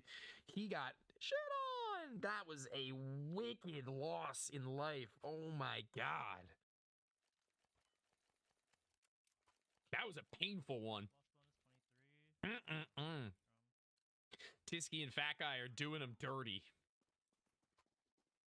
Forgetting the bomb for a second there. Gonna need that. You're gonna need that. Maybe you won't actually, though, if you just get outright bounced. Death by death. Gray, shut your ass up. We're staying here. I dink him for 79, man. We're staying right here. It's 7-3. We're 7-3, man. We're not leaving 2 rounds before the game is potentially over. What a waste of time and energy that would be. When am I changing? The game's almost over. You're going to be switching to the last round. That's crazy talk, team. I'm going to get you right. Ooh. Ooh. Listen, man. We're right here. We're already wrapping this one up neat and tidy in a bow. Gifting it to whoever staked in their direction. Grace, you know I'm playing. I hope. But yeah, I mean, this one, this has got to be wraps. I gotta get a move on here if I'm Twigs. You gotta start hopping, man. Come on, get it going. We gotta start seeing some shots. Yeah, no more walking. Get loud. One shot I didn't seem to like that, to be honest with you. Actually, to be straight up, as the 1 versus 2. I'm about to start playing the elevator music if you don't hurry up, man. If you don't hurry it up. Or if your stream doesn't freeze, bro. Maybe I will switch POVs. What the hell? Bro, one-shotter. Next time, Grace, you say that switch POVs, we're switching POVs. I'm listening to you. Grace knows better than me because that's nuts. Grace is a smart individual, everybody. You should be listening, okay? Listen up. The professor is in. See why you switch? Yeah. It's that campus Wi-Fi. I mean, you're right. Oh, but what are we doing, Tisky? It's 8-3. There's no reason to be going on the offensive like this. That's crazy talk. And now one shot is just waiting for the next player to do the same. That was dumb. A little bit of a gift. Where is Shada going? Almost losing out by virtue of him just trying to find himself a way to back up. It's not a ramp. It's got a jump on it too, but yeah. Look to my right, nothing. Them twigs got them asses burnt. Who had that gif before? That gif before of the twigs on fire was actually kind of nuts. 8-4. 1 round is all that it'll take to get it over the line. And Tisky brought up a sniper rifle up all of a sudden. He's going on the aggressive round after round. He doesn't give a damn, and now Fat Guy's got to do it again. Where has Fat Guy gone off to, though? Does he go for the full wrap? Or does he try and just sit in that bomb site and wait for the sound cue? I do wonder. I do wonder. Oh, my Jesus God in heaven. That scared the shit out of me. He just dinked him straight up through that wall. Oh, my God. I can't believe that. And that means just that. Oh, he sits beneath the window waiting for him, dude. What a brainful moment. Oh. And that's how they pull it off. Oh, the stream ends. The stream ends. Just like that. Just like that. And we drag up our champions. Our victors. Tisky and Fat Guy. Let's get them on in here, why don't we? Let's get them on for a little bit of a chat. Tisky and Fat Guy, my men. Gentlemen, congrats. What can I say? It went exactly how I said. If they play like pussies, we will win. They did play that very slow. Yeah. I mean, no, dude, if I'm being honest, compared to how Little Beer played it, those fuckers sat in spawn for the first minute of the round after winning pistol. Like, that's grade A pussy, bro. Oh. I wonder, I'm assuming that's how Akimbo keeps their shitty record in advance. Oh, slam them. Let them know. Can I say that later when I have them in? Is that a thing I can share between matches? I don't care, bro. Get that on record? Yeah, okay. Let them know we said. Dude, bro, if they just pussies. Dude, that's how they picked up Roka to carry them, bro. That's literally all it is. I think that's a different team. No, I thought Roka was on Akimbo. No, he used to be, but. Oh, okay. Well, no wonder they're advanced. Yeah, that was when they were wanted goons, right, or something like that. I don't know. Something along those lines. Whatever the case may be, we got ourselves a win, guys. Yeah. They just care about us winning. We're winning games. We're coming back. Stakers, they do care. I'm sure that there was a number of people who probably felt the waves of the victory that you guys had brought for them there. I mean, obviously, a lot of people probably not have anticipating it. It felt like that this was one where everybody was like, literally saying, get off their POV. You're jinxing them, bro. You're jinxing them. And, well, not your POV, the other team's POV. But even then, you come away with that victory. Talk to me about how you guys felt individually coming into this one. What was your game plan when they are playing in this quote-unquote way like pussies? What do you guys need to do in order to make sure you win? Let me say some shit first off, right? I've literally been getting fucking 1D deleted all fucking day. I was pissed as shit in the first like 3 or 4 rounds, and then I realized, hold on, I aim better than everyone in this lobby. So I kind of just started running around and shooting people, and that was literally the entire decision I had to make. Like, okay, I'm playing a game against people whose username I've never seen in my life. Let me just kill them, and that was literally in-game. So that was literally all we did. I don't know. Like, there wasn't any strats. We didn't even have fucking callouts, dude. If you watch our POVs, we say left, right, there, behind. Like, there's no callouts. Lucas gets pissed if I try callouts. Why? Because you just like don't know them, and it sounds like. Yeah, like I say green, like like, and he has an embolism. Like what is green, bro? Just fucking say left, right. He's there. I'll know. Yeah. Listen, I mean, I can attest to the fact that I also am very much so like that when it comes to like these kinds of maps where there is no standard for callouts. I'd be making up my own kind of shit, and then they're like, "What are you talking about, bro?" And listen, I mean, if whatever works, then you can't really knock it, can you? I mean, listen, we go into our next game, and you said you had a little bit to say about that Frizzy Little Beer team, in either jest, shit talk, a little bit of both. But either way, I do want to get your thoughts, feelings, and opinions on that one as we do shift over to the pre-match for that game. They're going to be playing up against Laboom. They're going to be playing up against them with the host advantaged Frizzy and Little Beer, and it's going to be on assembly. Laboom and Little Beer, or Laboom and Noinks versus Little Beer and Frizzy. First time ever, yes.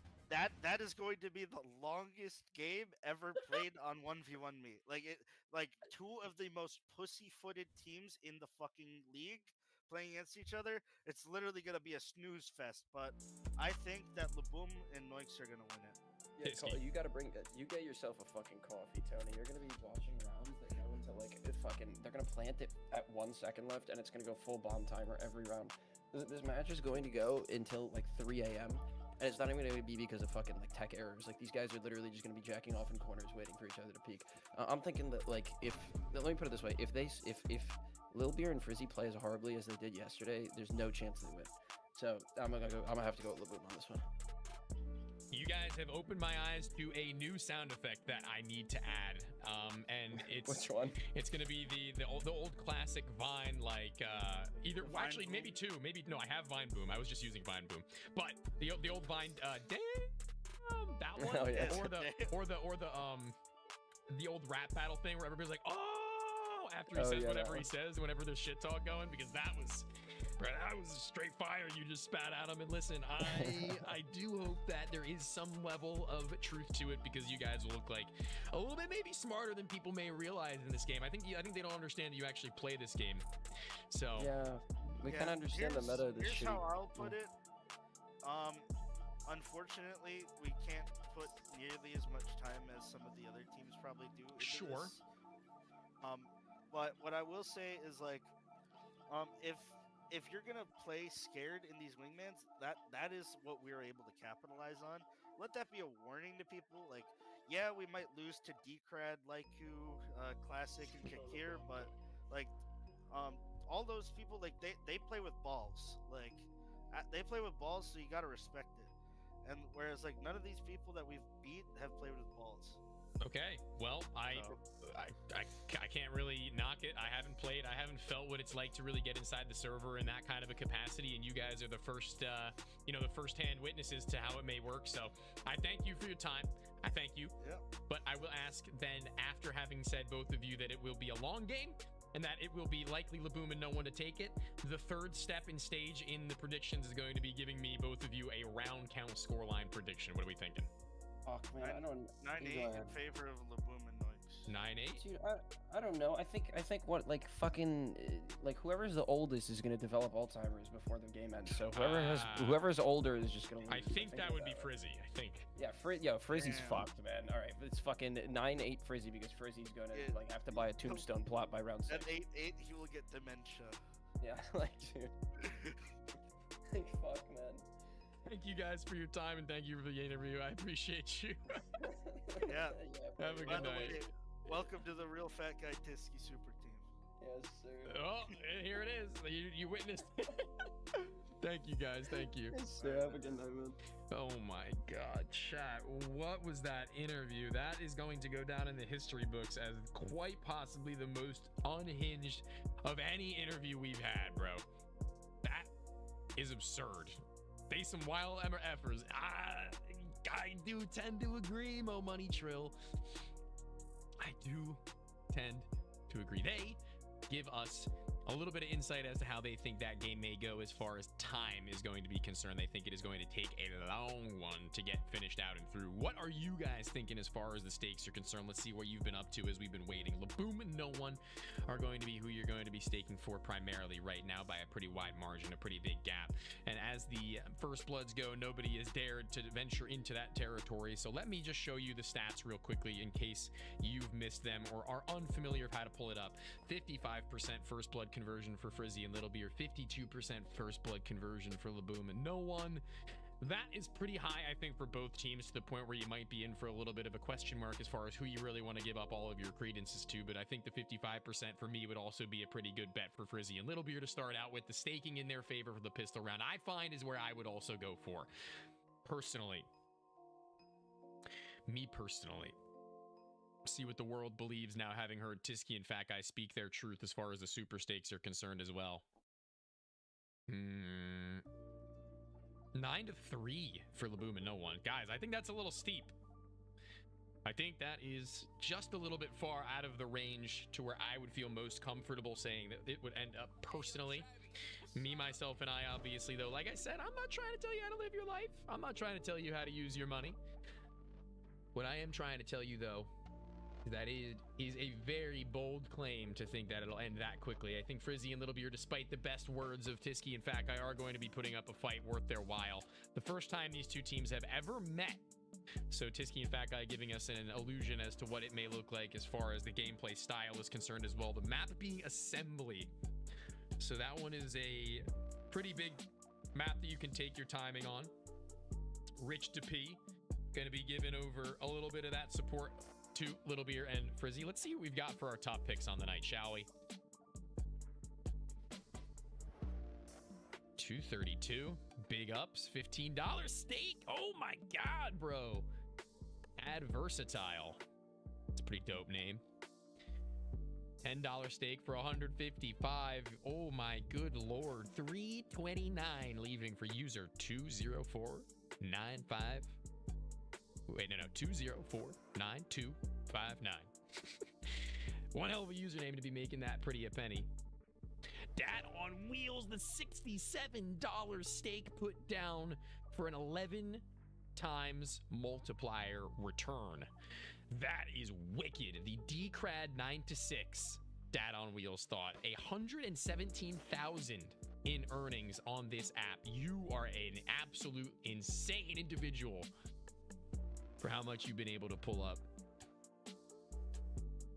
Good God. Street Tacos with 2.4K in general there, actually. Somebody in our chat. Oh, that the same user I was just talking about a minute ago as well, actually having one of the highest we've seen today. 15 for 266 for playing Dave. Big ups to you. Some like nooks and crannies on this map that I don't feel like should be there. I think I just got one of the craziest post-game interviews I will have ever heard talking on your name from Tisky and Fat Guy. I implore you to go back in the VOD and watch it on your own time. But the gist of it is that you're old, you're slow, you play like pussies, and that this is going to be one of the longest game of all time by that fact. Yes. Well, you know, maybe if... Never mind. You know what? No, Never good. All I'm gonna say is what happened when we played on LAN. What happened when you played online? We just got...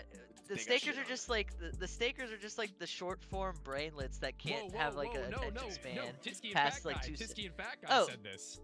Well, my thoughts stand towards them too. They're the same way. Oh my god, you just can't. Dude, chat, you're catching strays out there. You hear that? You short-minded. You know what? I'm kidding. I'm joking. I'm joking. Honestly, no, but for real though, like they just ran it down every round, and it was just like, I don't know. Map it was just is ass. crazy. That map is dog shit. I have no answer. The map that we're playing up next? No, rooftop. Okay, that map is more ass. Assembly though, what are we thinking about it, Frizzy? Assembly is the second worst map in the pool, but I am enjoying it way more than rooftop. Okay, Yeah, and Little Beer, how are we feeling? Tell the short-minded people about how you feel this one is gonna go. If you had to give it a score line to live All right, by. let me just first of all like apologize to the stakers. I came in hot,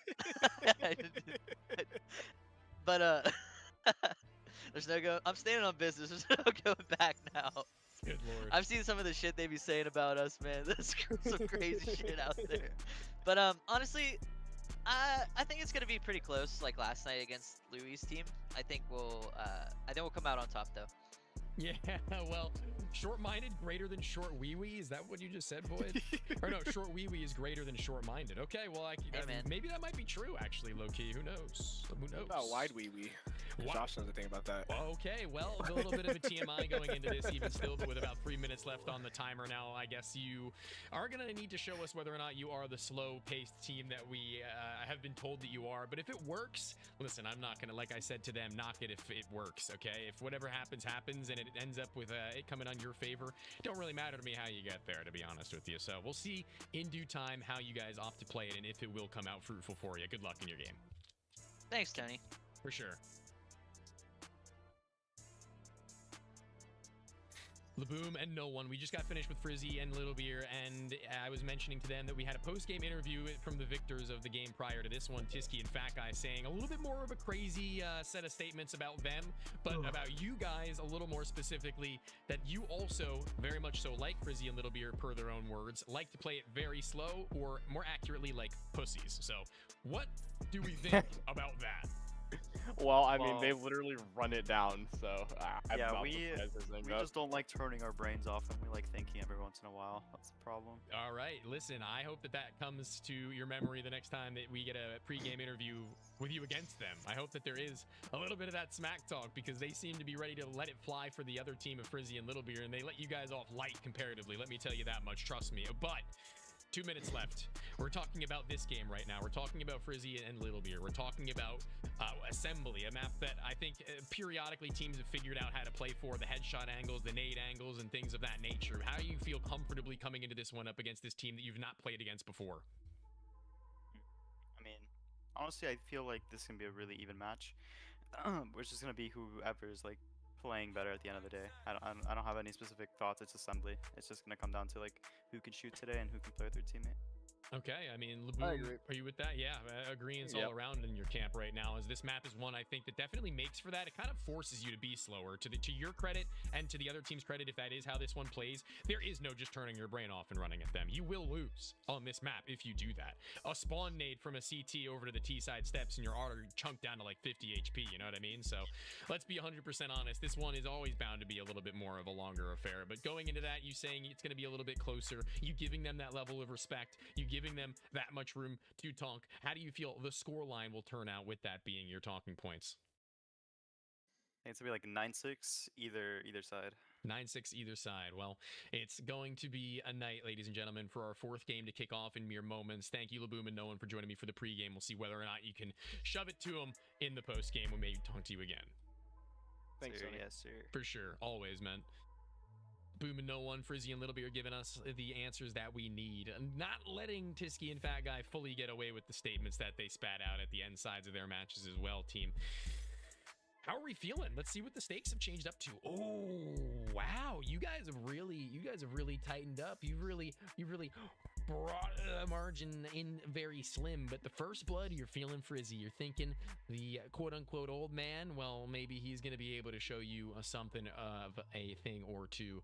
It looks like 9.9 for the 9-5 favoring. It looks like Laboom and No One is where you're getting closest up to. And we can close the staking, say that we're finished out, and start to flood in back for the chats as the comms open and flood. Guys, are you prepared for what we're about to witness? Who are we thinking as favorites for fun? Anything on that? Any thoughts, feelings, opinions? I'd like to get your guys's your insights. I know that we've got some wiser individuals in this chat here. I figured we would watch the No One POV to start. If you guys want to switch it, tell me who you want to switch it to. Don't start throwing a fit at me if you don't know who you even want to watch.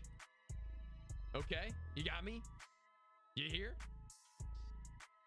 9-7 either way. Street Taco is a pretty valuable name to talk to. Don't sell again. Put the stream. I didn't sell. There was no stream. Noob. That was the whole point. The stream is ready to go. There is a stream to watch now.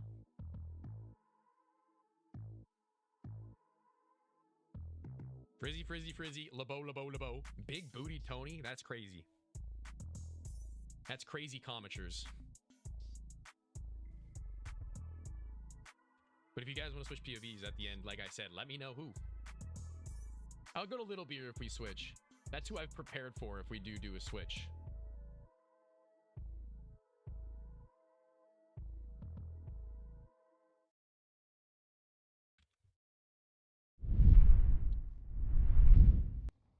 Don't give Frizzy bad luck.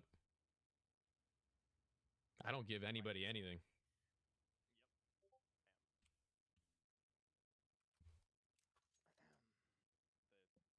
Check out the stats up there that we have for you on display.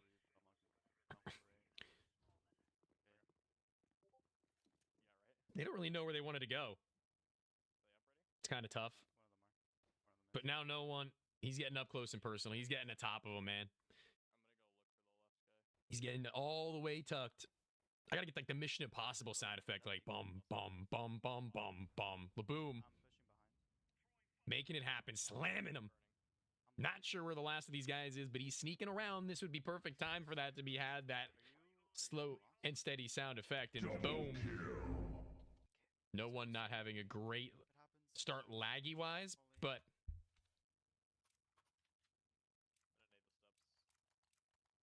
maybe it'll round out. I hate this map, and I don't even play CS. Oh, looks like we've had a crash. Looks like we have had a crash, chat. Match admins will get on that one, and I can update you as to what's going on. Not live means that the game is not live, and that we will be rectifying the issue in moments. Don't say refund. Don't bother saying refund. If I see the word refund even one time, I'm going to bug out. I'm going to tweak. Refund. Oh, I'm bugging. Oh, I'm bugging. Oh, refund. I'm bugging. Come on, guys. Look at you. Come on. JT and Look Up. You guys are trolls, bro. I'ma say it. I'ma say it. Refund. Psych. Horrific dude to look at, no homo. That's crazy. We are watching his POV until the halftime at the least, my friend. So you're beat. The game's just going to start from 0-1. They're just going to play the pistol round. Easy peasy. That's going to be the settlement.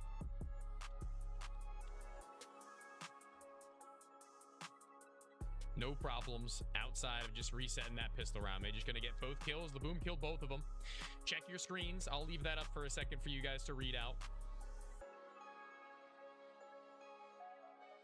The easiest reset we've had all week. The easiest tech issue to rectify of all time. Historic, truly. Should take mere seconds, and then we'll be right back into the action.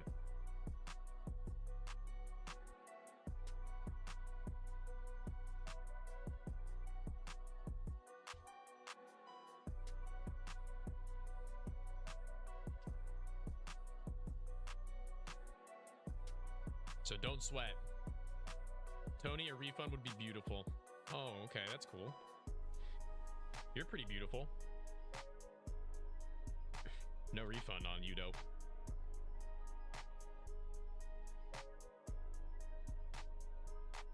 Should be fine and dandy, though. No, there was no round given. The crash did not give a round to anybody. It's still 1-0. Because they won the pistol with no crash. So we're straight on that.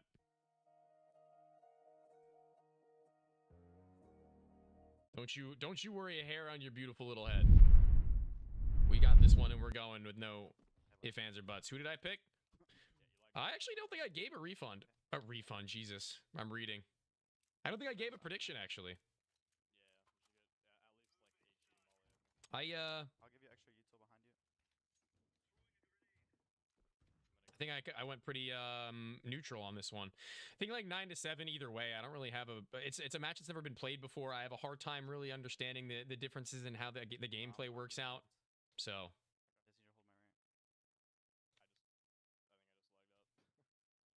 Laboom might have just lagged out. That's tough. All right. Well, now we're entering a dangerous territory. Chat. Remain calm. Laboom's game crashed also? Yeah. All right. Remain calm. Remain calm. Remain calm. 2 game crashes back to back. That might be a Counter-Strike issue. I wonder.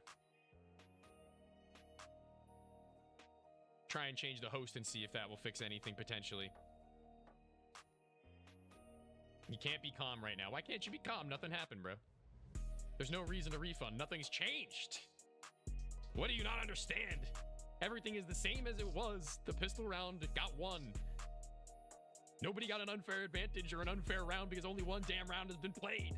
You're not getting no refund. We're getting the game. We're getting a match to watch. That's what we're getting. We're getting this handled. We're getting business done with our reps stepping into the scene.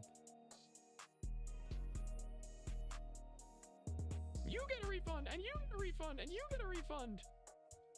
No, no, no, no, no.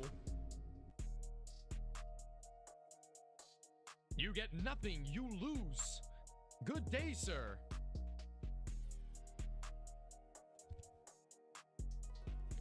Frizzy said they just don't want us to play Wingman, honestly. That might be true. The CS gods might not want them to play.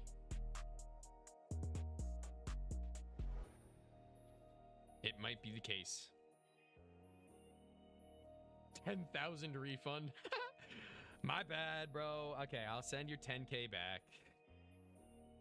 I'll send your 10K back. Shame, bro.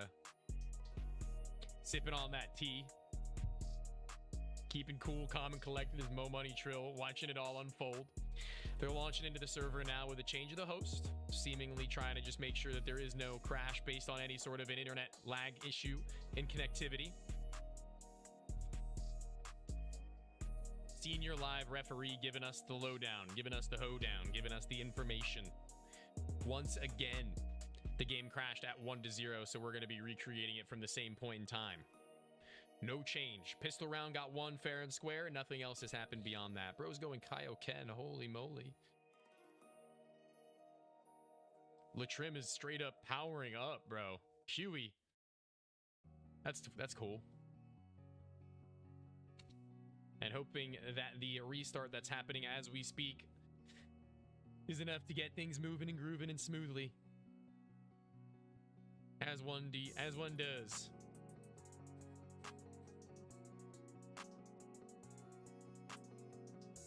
See if the game mellows out.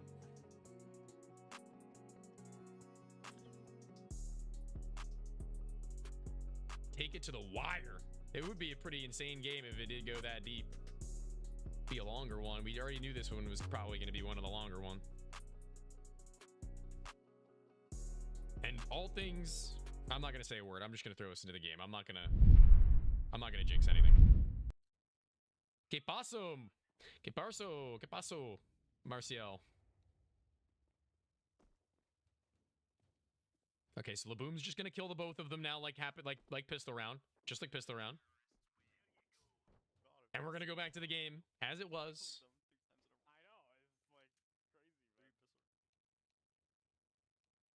And we reset it, and we're good, and we're good. Just no crashing. Just nothing's gonna happen. We're fine. We're okay.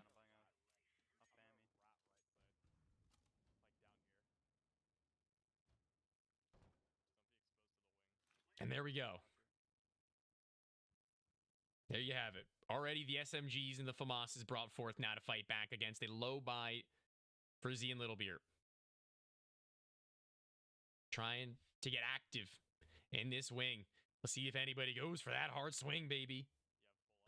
And this is going to be only a smoke in the middle of that plane to try and keep the T's at bay. They could have swung it all the way through, and he makes note of that afterwards. I mean, that's good. But what the hell is Laboom going to do if he just gets swung on by the side? If he just get ripped by the side of the head? That would be a tough scene. Where could they get off to? Laboom dinks one down, and now deep at range. Oh, come on, bro. Come on. That shot is so free. He's just pulling the pistol now as he doesn't have the ammo to do really much about it otherwise. Oh, that's really unfortunate, though, as he's not able to finish off either of those two kills. Now it's Laboom who's going to try and get active, and he gets shot on the side of the head. Oh, no. That is ass. That was a bad round. Laboom and no one, and bro, he is not having it. 91-4 and 22. Yeah, that's not great, to say the least. That is not how you want to lose out on your second round bye that you should be taking. Should be yours every day of the week. This game, it's Counter-Strike Void. Counter-Strike 2 came out 2 years ago. My goat. This game is practically brand spanking new. MP9 up close and personal. He's trying to get right up in their face, but FRIZZYY somehow got flanked from the low end of the plane. Ooh, a little bit of tilt getting in there. I need to get a sound. What's a sound effect I could use when people are getting tilted? What is a sound effect I can rip when they're getting mad? Because right now they're getting a little bit upset. Deagle trying to fix the problem and already having found the first of the two of them. What is that? He thought he could jump on that and get a boost going. He's just going to have to be loud and proud about us. He's just stomping it. He's not leaving any room for the reposition from his opponent as he sends a shot through the wall. Where is FRIZZYY? Hello, FRIZZYY. Where are you? I don't know where you've gone, but I'm coming. He doesn't have a real great weapon for this job. He has armor, which is pretty good, and eventually he spots him, but it's FRIZZYY with the big double kill. To find two. Big beamer, big beamer. Big Deagle, big Deagle. Ooh. Don't get tilted on your teammate there, bruh. Don't get tilted on your teammate there, bruh. He's only got a 5-7. They're so broke. They're so broke, chat. They have no money. He hears them stomping around. And he's going to try and make the long flank, bro. Oh, my God.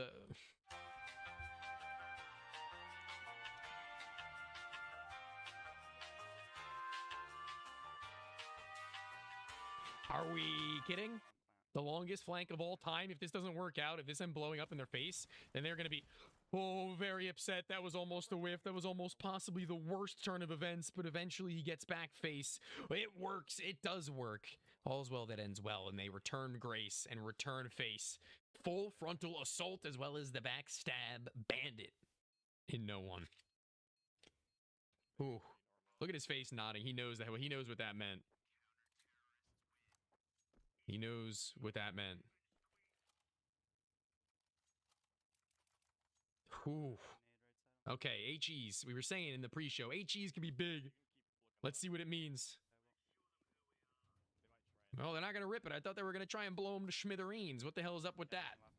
They're going to drop mollies instead, and that'll stop them. I mean, they can walk it up. They can get personal with it.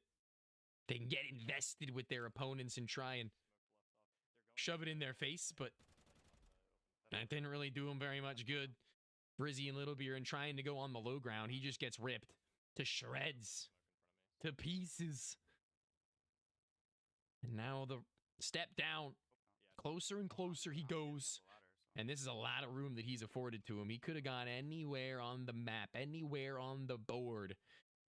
And he's not going to try and leave anything up to the imagination. He's just going to get right up close and personal. I'm not sure where he got off to, but I also don't know what weapon he might have had.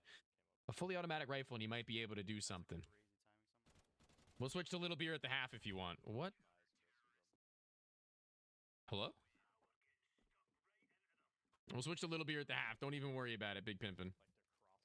Because we're getting close. We're reaching maximum conditions at this point.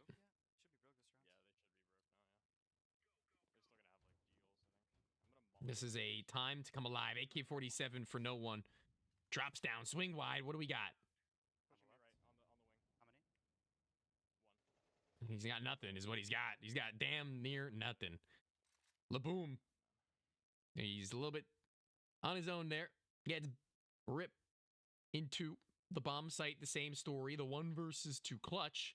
And, oh, no one's got them both. He heard the nade being pulled from beneath him, and he ducks and weaves and bobs back into place to where now he can run all the way through wherever he so pleases, and it's now his opponent who's got to hit the plant. Trying their damnedest now to pick that AK-47, put it in his palm, and make any better use of it. 40 seconds on the clock and on the timer. It's ticking. Heart's pounding. And it doesn't matter when there's nothing going on around him. He's going to try and get to the top side swing. And he might have just hit this clutch and clip. He'll need that double kill. And he doesn't know where he got off to. Literally, where is he? What is he doing?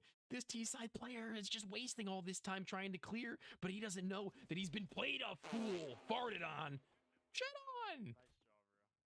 And the clutch for the double kill. Doom and gloom. When it's no one in Laboom. 4-2. Taking their lead and extending it even further beyond. Where could he get off to? The 1 versus 1s haven't been treating Laboom so well, but at least no one able to hit his. I'm not sure how much damage he was able to do after that fact, but it's just enough to where he could just sneeze on him. Laboom can kind of just flick him and he'll collapse. Okay, bro grabs on his nose like, and he's dead and he's done. Hit him with the stick, man. Half turns in 1 round. We'll see if Little Beer is feeling any better about this.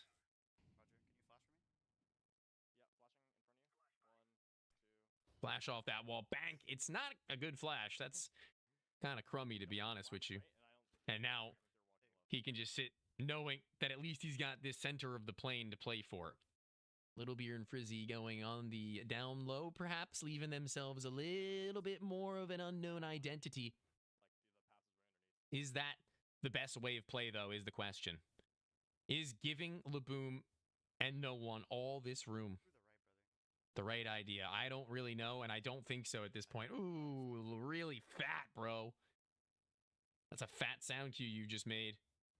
Oh, shit on. Oh my god, bro. They just don't like me having a normal heart rate. Blows him to smithereens. And Laboom, he's just got to use his ears. He's got to play for the sound. No one's been able to pull away with a couple of moments before. Laboom, he's been known in, you know, games past in history to be able to make it work. And yeah, Frizzy just plays cover. And the second shit on of the round from him. What a big turn of events. Let's see what Little Beer's got for us.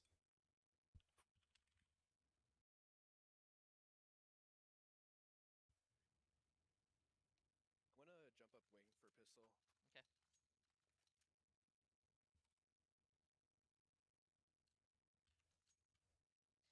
I'm gonna split up with you this time. Yeah. Maybe I switch the curse. Maybe I switch the jinx. I don't know what you guys want to call it, but if if it's provable that that's not the case going on in this POV, then you gotta cool with me, all right? It ain't my fault. Frizzy already hits his kill, so you might have been onto something. Not the first blood, but the first kill of the second half, and now Little Beer's playing for the long con. He's loud. He's stomping. He's firing off that P250 like it ain't nobody's business. I'm going underneath. And Little Beer's just trying to get onto him. He's Planting. So says Frizzy. A comm that now enables Little Beer to sneak right on by. Oh, thank you, Frizzy. Just win the round for me anyway. Cool. Secure that double kill. Not even a worry about it in my mind.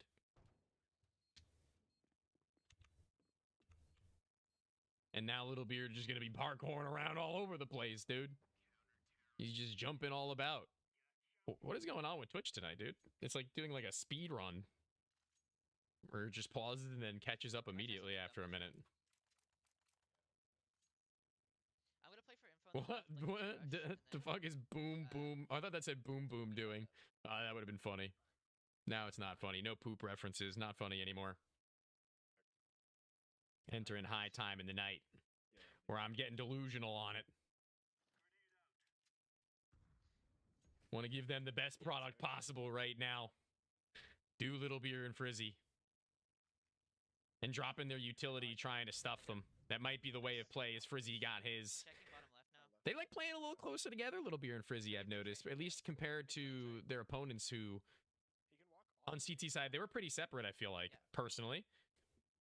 Now they're ready for the refrag. I'm rechecking that. Leaving no stone unturned. With 45 seconds left, who's where, what, when, why? Nothing. Nothing, baby. That Deagle ain't got nothing in store. He was admittedly pretty quiet in getting to that position, but quiet ain't going to do you much if you can't get loud with the Deagle and actually make a difference in the round. As this game is going to be taking us practically straight into our next matchup.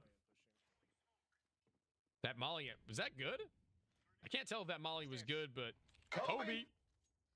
I'm gonna flash stairs. Might have done a little bit of damage. As now Frizzy is going to try to throw one of his own. Kobe! Second one. Nobody showing anything just yet, though, from the offense. I mean, they're just playing peekaboo. Are they playing to fake them? Are they playing to lead them on? Because Frizzy and Little Beer don't play no games. They want to get right back up and into it. Seeing around if anybody's gone tucked down low. Nothing. Nobody. Zero. Not a zilch. Lit by the HE from Frizzy earlier on, so it would seem. And he gets the AK-47. And he gets knowledge that he hands over to Frizzy. Dude, they have made this one work, chat. I think I might be good luck. Chat, I think I'm good luck. You said I'm bad luck. I'm the good luck. I'm bringing him back. You wanna do a crazy boost? Trust me. No one in Twigs or Twigs. No one in the Boom were winning when I was on. I'm down to be that charm. I'm down for it. A boost. I've never seen this actually before, and I don't think that it will work out as well as they would have liked. As yeah, Laboom just fully sprints it up through the ramp. That was certainly the fastest round I think we've seen, bro. I think so. What the hell? What the hell? What the hell? Molly, smoke, no comms, bro. No comms between the two of them there, and they waste the utility because of it. But this time, Laboom tries going up through that, and it doesn't work for him, and his teammate goes on the back lines with the Galil, beams him, breaks him, wins out an absolutely necessary duel. And FRIZZYY, I feel like this should be a shoo-in, right, chat? This should be the easiest kill of his life, secured, offered up on a silver platter by all the work that his teammate has done up into it. As now he goes in, they get active. Tisky and Fat Guy were saying that they were playing really slow and, you know, with their palms under their ass. I don't think that's the case, dude. I don't think that's the case. Duval, I thought it was a pretty interesting boost. I thought it was pretty cool. You get to see it as the CT side over top side of the plane wing on a different angle than can be pre-aimed. I don't see anything too wrong with that. It just didn't work. And sometimes good ideas don't work. Unfortunately, good ideas don't always work. And FRIZZYY is not being given a damn thing right now, bro. He's not being given an inch. And eventually he reacts just quick enough to hit the flick, and no one is gone. Don't be upset. Don't be upset, Little Beer. You did wonderful work. Clap it up for Little Beer on the heroic affair that he had just gone through. Why does it keep doing that? I don't understand what's going on with Twitch, bro.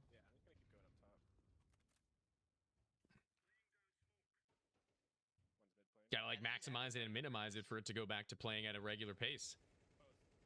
2 more rounds before the win, and FRIZZYY, the double kill. He shits on them. I can't believe it. Really? That I wish we would have been able to see from his POV.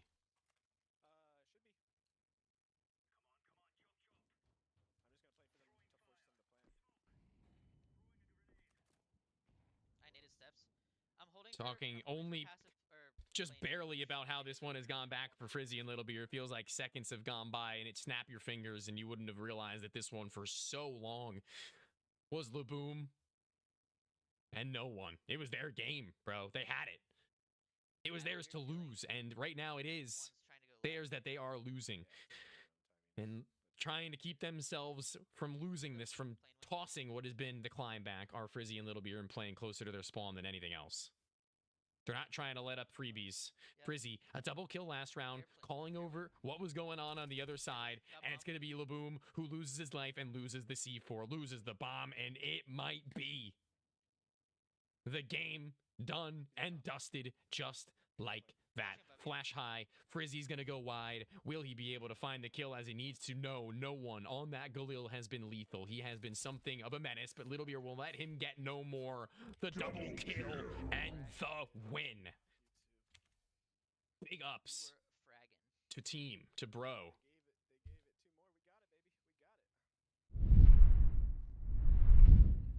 Oof. Let's get them in here.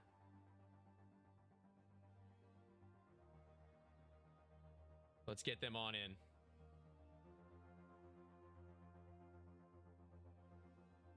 Hey guys. Hello. Hey.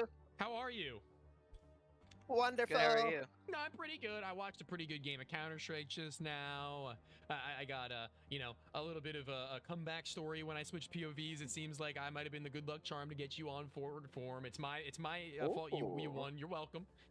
Thank you, Mr. Tony. I'm joking. That was pretty impressive. I think that you guys had actually a really good balance of aggression and passivity. If you guys want to like let me in on how you felt that one went in that regard. I can say like T side, it definitely was a little weird. They were very aggressive in the areas they were pushing are the spots that you typically don't want to push because they're very, very exposed. So like we were just gambling that was not where they would push, and then they would push it and kill us. And then when we got to CT side, it was just kind of like we have an idea of what we think they might do, so we'll just go for a play to get a kill and then back up. And then if we knew that they would have like a lower buy or something, for example, we were gonna force them to have to push into us and like try to get a plant down, which made it really awkward for them. Yeah, that's definitely, I think, what was visually at least how things were going down. I unfortunately wish I could ask you for a little bit more, and I wish I could go a little bit more in depth, but we have mere minute and a half to get into the next game. Yeah. So I appreciate you guys for stopping in for the minute that we did have you, as we are going to be jumping into that one in a moment. Thanks, Tony. Have a fun. good night. Have a good night. Thank you. You too. Bye. You too. Bye. Jesus, come on, man. Come on. Give me a little bit of respect on this one as we do shift over into that next game, everybody. The last game of the night, might I remind you. Our closer, as it seems that we will be on full reset heading into that one. I hope that you're ready. I hope that you've come prepared, and I hope that you've come ready for the 1 a.m. The big one. Langor and Coco, a team that we've seen a multitude of times, so too. A team that we've been able to talk to and have some fun with as well have been Hambuga and Sky. And with that being the case, we're ready to get this one underway in mere moments. No pregame interview. We're not going to be able to get to talk to them. We want you guys to have your game starting on time, okay? We want you to be 100% on time. That's all for you. But I will have this for you with about 30 seconds left. You can... Wait, that's not correct. With a little bit of time left, 30 seconds, give me all your stakes in for the last before we do close. No head-to-head previously between these two teams. A 3% gap on the first blood for Hambuga and Sky. It ain't a whole hell of a lot, but it's something to look forward to. It's something that we can pay attention to heading into the last game of our night. We will be watching Hambuga's POV for those of you who would like to know. If you want to switch at the half, I will switch at the half. I promise, okay? I won't do you like that. I listen. And as we do have ourselves a game now, I appreciate you hanging with us, bearing with us as we get this one on the roll.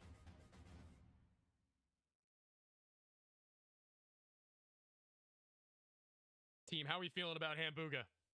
How are we feeling about Sky? Any feelings whatsoever? Any particulars from anybody on this one?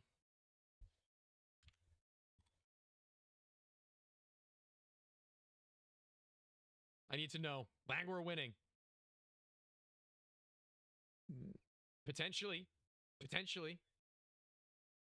Let's shift over into the match and waste no more time, though, okay? How's that?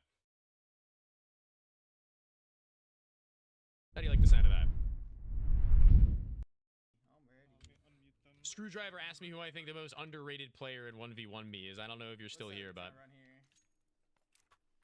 it's a tough question, man. I think Wumbo might be one of the most underrated, seeing as for the people who know Counter-Strike and know the higher level scene, they probably have not heard of Wumbo, but he has been giving us, I think, some really impressive performances on both the rifle as well as the AWP, which is a little bit of a surpriser. Ooh, Hambuga gets ripped into right off the bat. And how is he taking so much damage in through that wall? He's trying now to be a little bit more aggressive to rectify the situation. Sky first blood. Those of you who put the money in their favor are probably going to be smiling pretty wide right now as they kick off this one. And Hambuga is on the splits. Hambuga is literally tucking. Okay. You're a baby. You're a baby, Hambuga. You're a baby. Oh, do you like this? Do you like that? A little bit of the double down, a little bit of the double up. I think I've seen this before. I think this happened week 1. I'm getting an insane amount of deja vu. Literally the same words. If you die, it's wraps, and trust me, it'll work. Sky just absolutely shits on the 2 of them. Double kill. Wicked inference from them. And what a huge play it was. Honestly, you probably should have just double held instead of playing a base setup with steel. Nah. Alrighty. Nah, I know what you're talking about. We go again.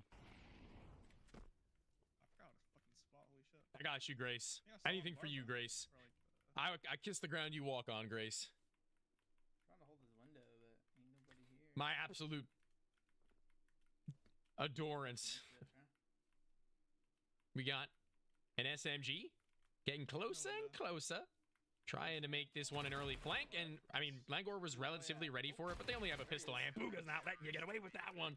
Banging down your door. I think we run the boost here. Big ups on the aggressive peak. I got the MP9 here. Running them down and running them through. You want double right side then? Because I think I left side would get fucked. Yes, sir, sir. Hamburger is insane comms. Hamburger is crazy comms. Molly bounce. That's pretty nice. Quick. Watch out. And that's a quick boost. I mean, last time the flank came from down low. Now it's coming from up high. Is that going to be the 1-2 combination that actually brings them back into the fight? No, it's not.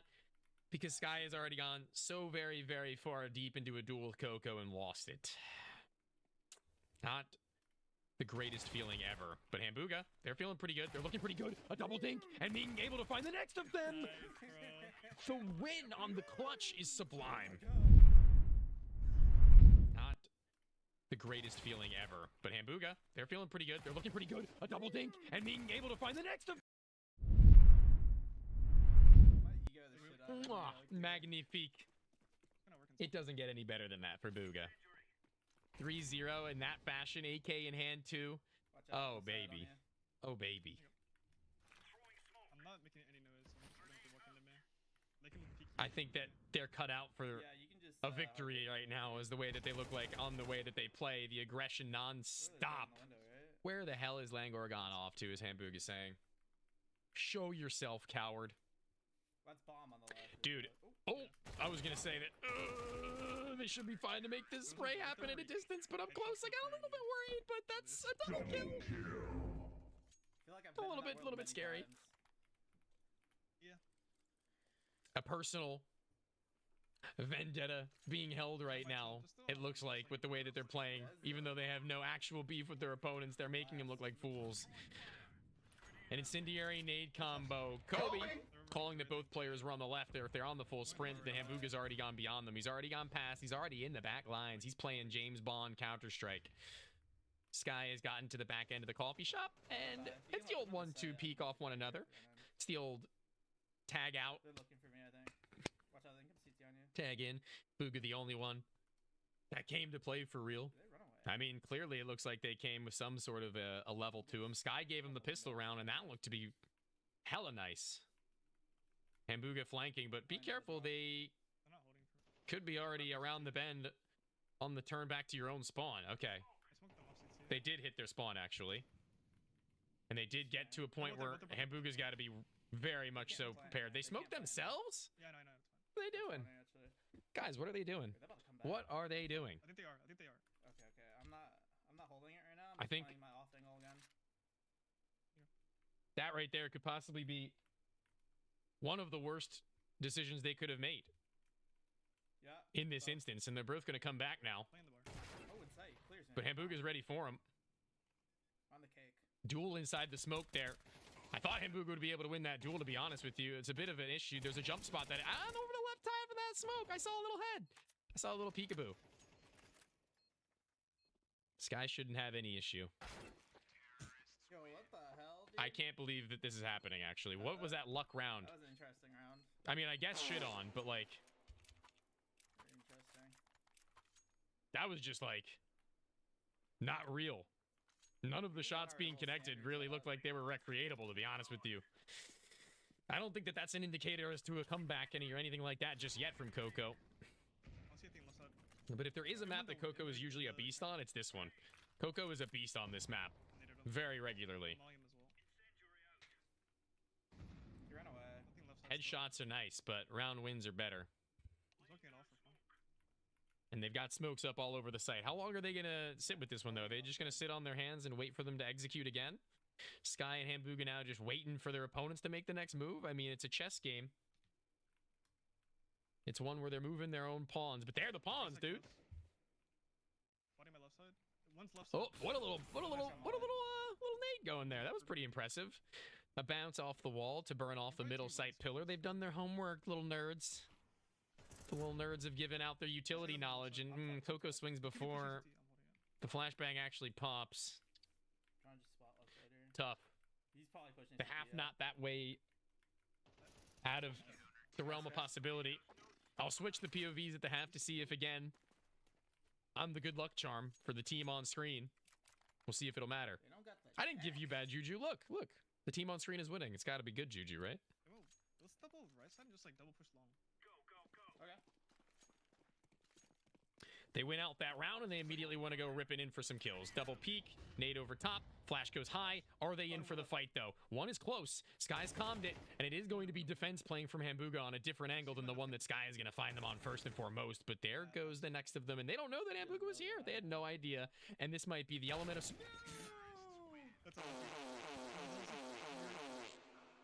Oh my god.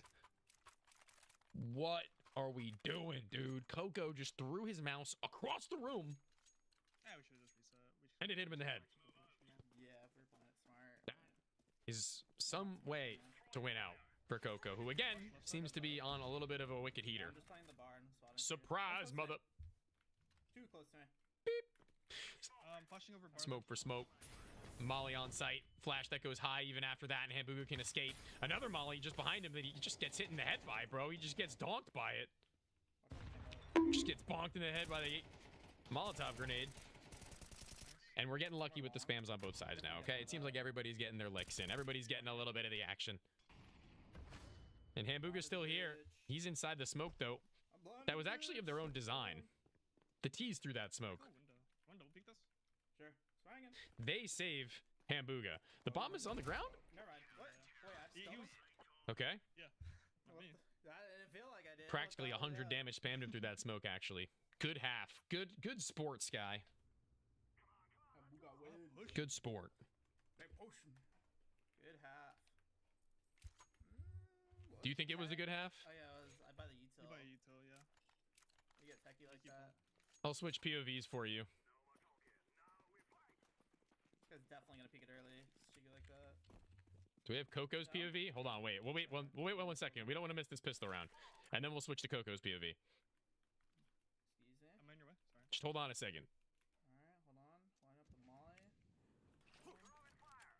I don't want to miss this pistol round. This could be a very important one.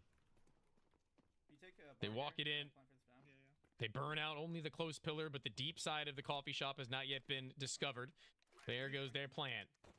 Oh, they're coming in through the smoke. Both of them. Hambuga's isolated one of the duels, looking for the clutch and finding him sitting inside of the smoke. He's trying to escape. He doesn't have the ammo. 8 bullets left for him. And he's not going to be able to make it off the first mark in money. 3 bullets left, and Coco's got him. Or, excuse me, Bagel has got him. You're back. Oof. Dude, I didn't even get to play the game. It's not even about me being back or not. I'm getting shot through smokes and shit and getting naded to fucking 50 HP. Okay, a little bit of complaining going down here. Langor not so happy with how this game has gone by, but the POV switch, 9-3 manifesting. Well, you're going to have to do a good bit of manifesting for this point because they've got no money compared to Langor and Coco, who have fully automatic rifles. Check it out. Peep. This should be the round that they get, no problem, no questions asked. Knocking down the door.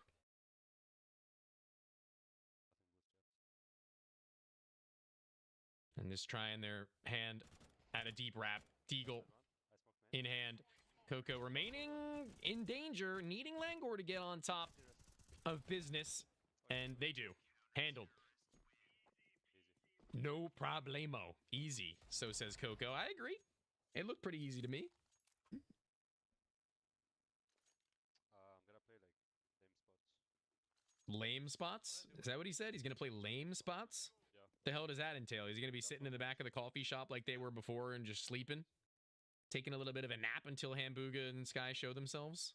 Listening for sound cues. If he gets swung, he's gonna be a dead man walking, so he realizes the timing could be upon him and drops the smoke. I'm chilling. I'm chilling. Both locked up on me. Playing pillar. You're facing me CT, bro. Swinging back again from the deep left. Oh, come on, man. Dinked as he jumps across. That is not a great feeling at all. Trying to keep themselves safe with his unatity. I was going to say utility and nades. I combine them into one, and a new word has been created.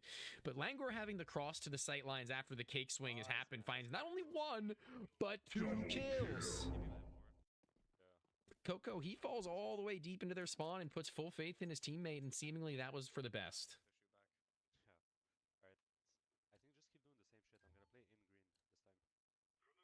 It looks like not really much of a change is needed for them to be on their best form and on their best behaviors. AK-47 for Coco. He wants to keep that. He does not want to give them any more opportunities. Bay Harbor Cake are popping up at the end of the night, man. It's getting late. What are you doing? You may as well be asleep. You may as well be taking a little bit of rest, getting some shut-eye. But I welcome you nonetheless, of course. Don't think I don't want you here. Because that wouldn't be true. They trade smokes. It's the Langor POV that honestly needs more vision than anything else, though. He's walked through it. He's disrespected them. But is it a ruse? Do you think they threw that smoke for their teammate to wrap around through spawn? They go on discovery. They don't want to get caught by any timings, and that's the best call. Both of them are here, and ooh. Okay. Okay. Ass from Coco. But very good from Langor. We're back 6-6.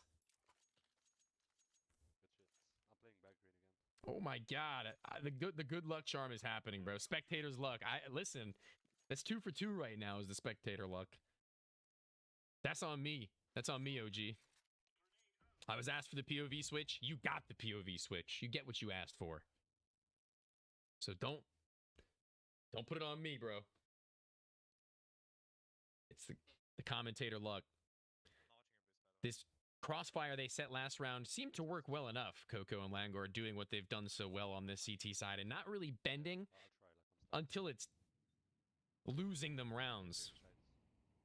Again, Langor, I think, walked through that smoke. It seems like on the POV there that he's on the left side, and now Coco's to his own devices. He hits his, tucks, waits for Sky to try and isolate the next of these duels, and they are just around that corner, but they're playing a game of chicken, honest and truthfully, right now, to which Coco is going to win, because he's bought enough time. Every game, all the teams come back after second half. Maybe that's it. Maybe that's it. 2 rounds is all that it'll take. The last and final hurdle. Is he gonna play? He's gonna play the same way again. That's interesting. I mean, again, until it doesn't work. Try it till it don't work. Instant smoke. Instant swing. There's an HE. Kobe. Let's see how soft they are for Coco, who's getting a little more aggressive, getting a little bit more on the forward stance, just barely getting beyond this. And Langor is just trying to stay alive, honestly. If he gets timing pulling out a nade, he would be very upset. May as well hit the flash. Hit that timing, baby. Smoke for CT. Honest and truthfully, Coco is putting a lot of faith in himself. And holding it down through the wall. Not going to work this time around. There's only so many times that you can do the same thing. At some point, great success can only go so far. And I think Langor is going to be trying to just go on straight up aim duels. I mean, he's got a smoke he can also drop on top of that bomb. Let's be honest. Dropping anything short of a double kill right now is a round lost, and it's 7-all. We go again.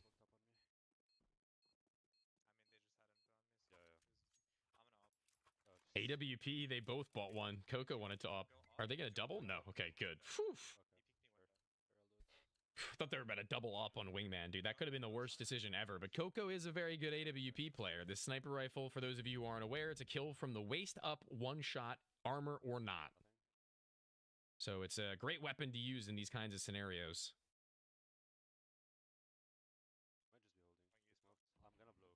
He's going to try and expose them. HE blow open that smoke and see what's going on. Who's on the other side? Oh, good adjustment onto him. Booga absolutely shit on. And that's Langor who's going to take the timing. They're going to swing from the upside, I believe. I can only imagine. Oh, wait, how did they get there? How did they get all the way backside on that timing? I don't know how Sky escaped. They just must have knifed out back through spawn, but Langor leaves no crumbs, eats up, nom nom nom nom. And this is the last round of regulation. Will it be the Golden Gun? Chat, tell me right now, what are we thinking? Golden Gun or no? Do they have it in them? I don't know, man. I don't know. This momentum just doesn't seem to be slowing. There's a pre-fire that could be sent Coco's way. That is one way in where they could come back to this one. But if he's quick on the flick with the AWP, then it might not matter. It might not be doable. Smoke goes in front of them, and now rounding it and trying to make something happen with the bomb being planted. There's no coverage. Deep coming. It's a tap, and Sky gets their kill. It's all down to one player. It's all down to Coco. He's not yet shown any skin. He's not shown any swing. He's found them first, and the no-scope just barely off the mark. And we go the distance. We go to the golden gun. And I don't know if I would have had it any other way. Chat. I need the energy. I need the hype. I need you to be awake and alive for this last game of the night. This could be everything.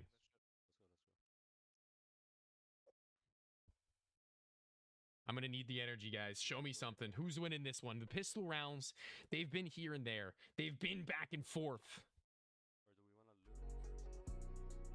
But they're already talking strats. Listen to them. I think that they're locked in right now, Coco and Langor. Even though they lose that last round, I think they've got a certain pace about them, a certain speed that I can't shake.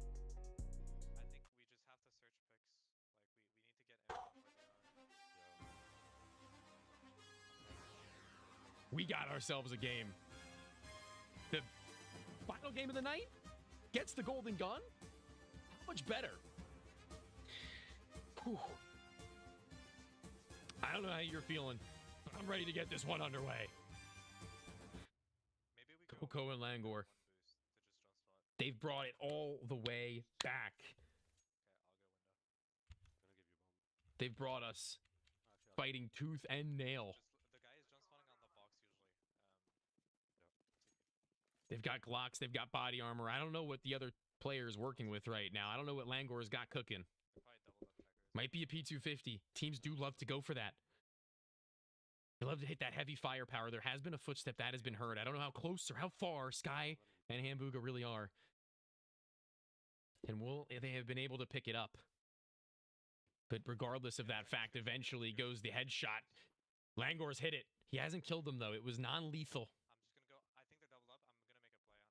And getting any closer to this bomb site might be with Coco's best interests after Langor gets around the backside. He's already gotten the flank going, guys. I think this might be Langor and Coco's round to lose. It feels like they've got this one in the bag as long as they can just hit the simpler shots. It's an adjustment from Coco that reams Hambuga, and one bullet is all that would be required straight through the dome. And this is seconds now, jiggling. He's right side. You saw the shoulder. Close it. All you need to do is just swing on in, give them the business, and no jiggling back and forth. And there's no ammo left. I think they're reloading, and Coco's got them done. Oh. Breathe, everybody, because our game has reset to the golden gun, and Coco and Langor have done it. Maybe it's the caster's curse. Maybe it's something of that nature, but whatever the case may be, we're finished. Let's get ourselves an interview going for the post game.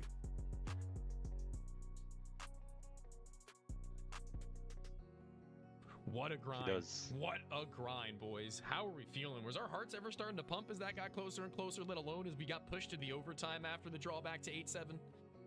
I'm not gonna lie, the last round when I missed the no-scope, my heart did it did go a bit faster, yeah, because only after I missed the no-scope, because then after I missed the no-scope I was like, fuck, like we were so close. Yeah, just like closing it right there and then, you know? Like during the clutch, it was fine. If you hit that, that would have been one of the craziest clips that we would have had to go off of in general. That was nuts, dude. I feel like that was one of the better games, especially the fact that it went all the way. Obviously, your guys' night is a little bit longer and extended because of that, but as well as the fact that we got to see a bit of a solid finish is pretty great from you guys, not letting that one go to waste. So congratulations to you, as this one will close out our night. I thank you for joining me for the night in general, and looking forward to seeing future matches, guys. Thank you, Tony. Appreciate it. Thank you. Yes, sir. Well, team, chat, group, gang, that absolute cinema, bro. I don't really know what to think of any of the games leading up to this one. They can't really give it any more justice than the 9-8 finish scoreline. The season continues. Week 5 continues onto the last day of it tomorrow on Friday. Make sure you tune back in for our matchups. But until then, my name has been Why Not, and I hope to see you again real soon.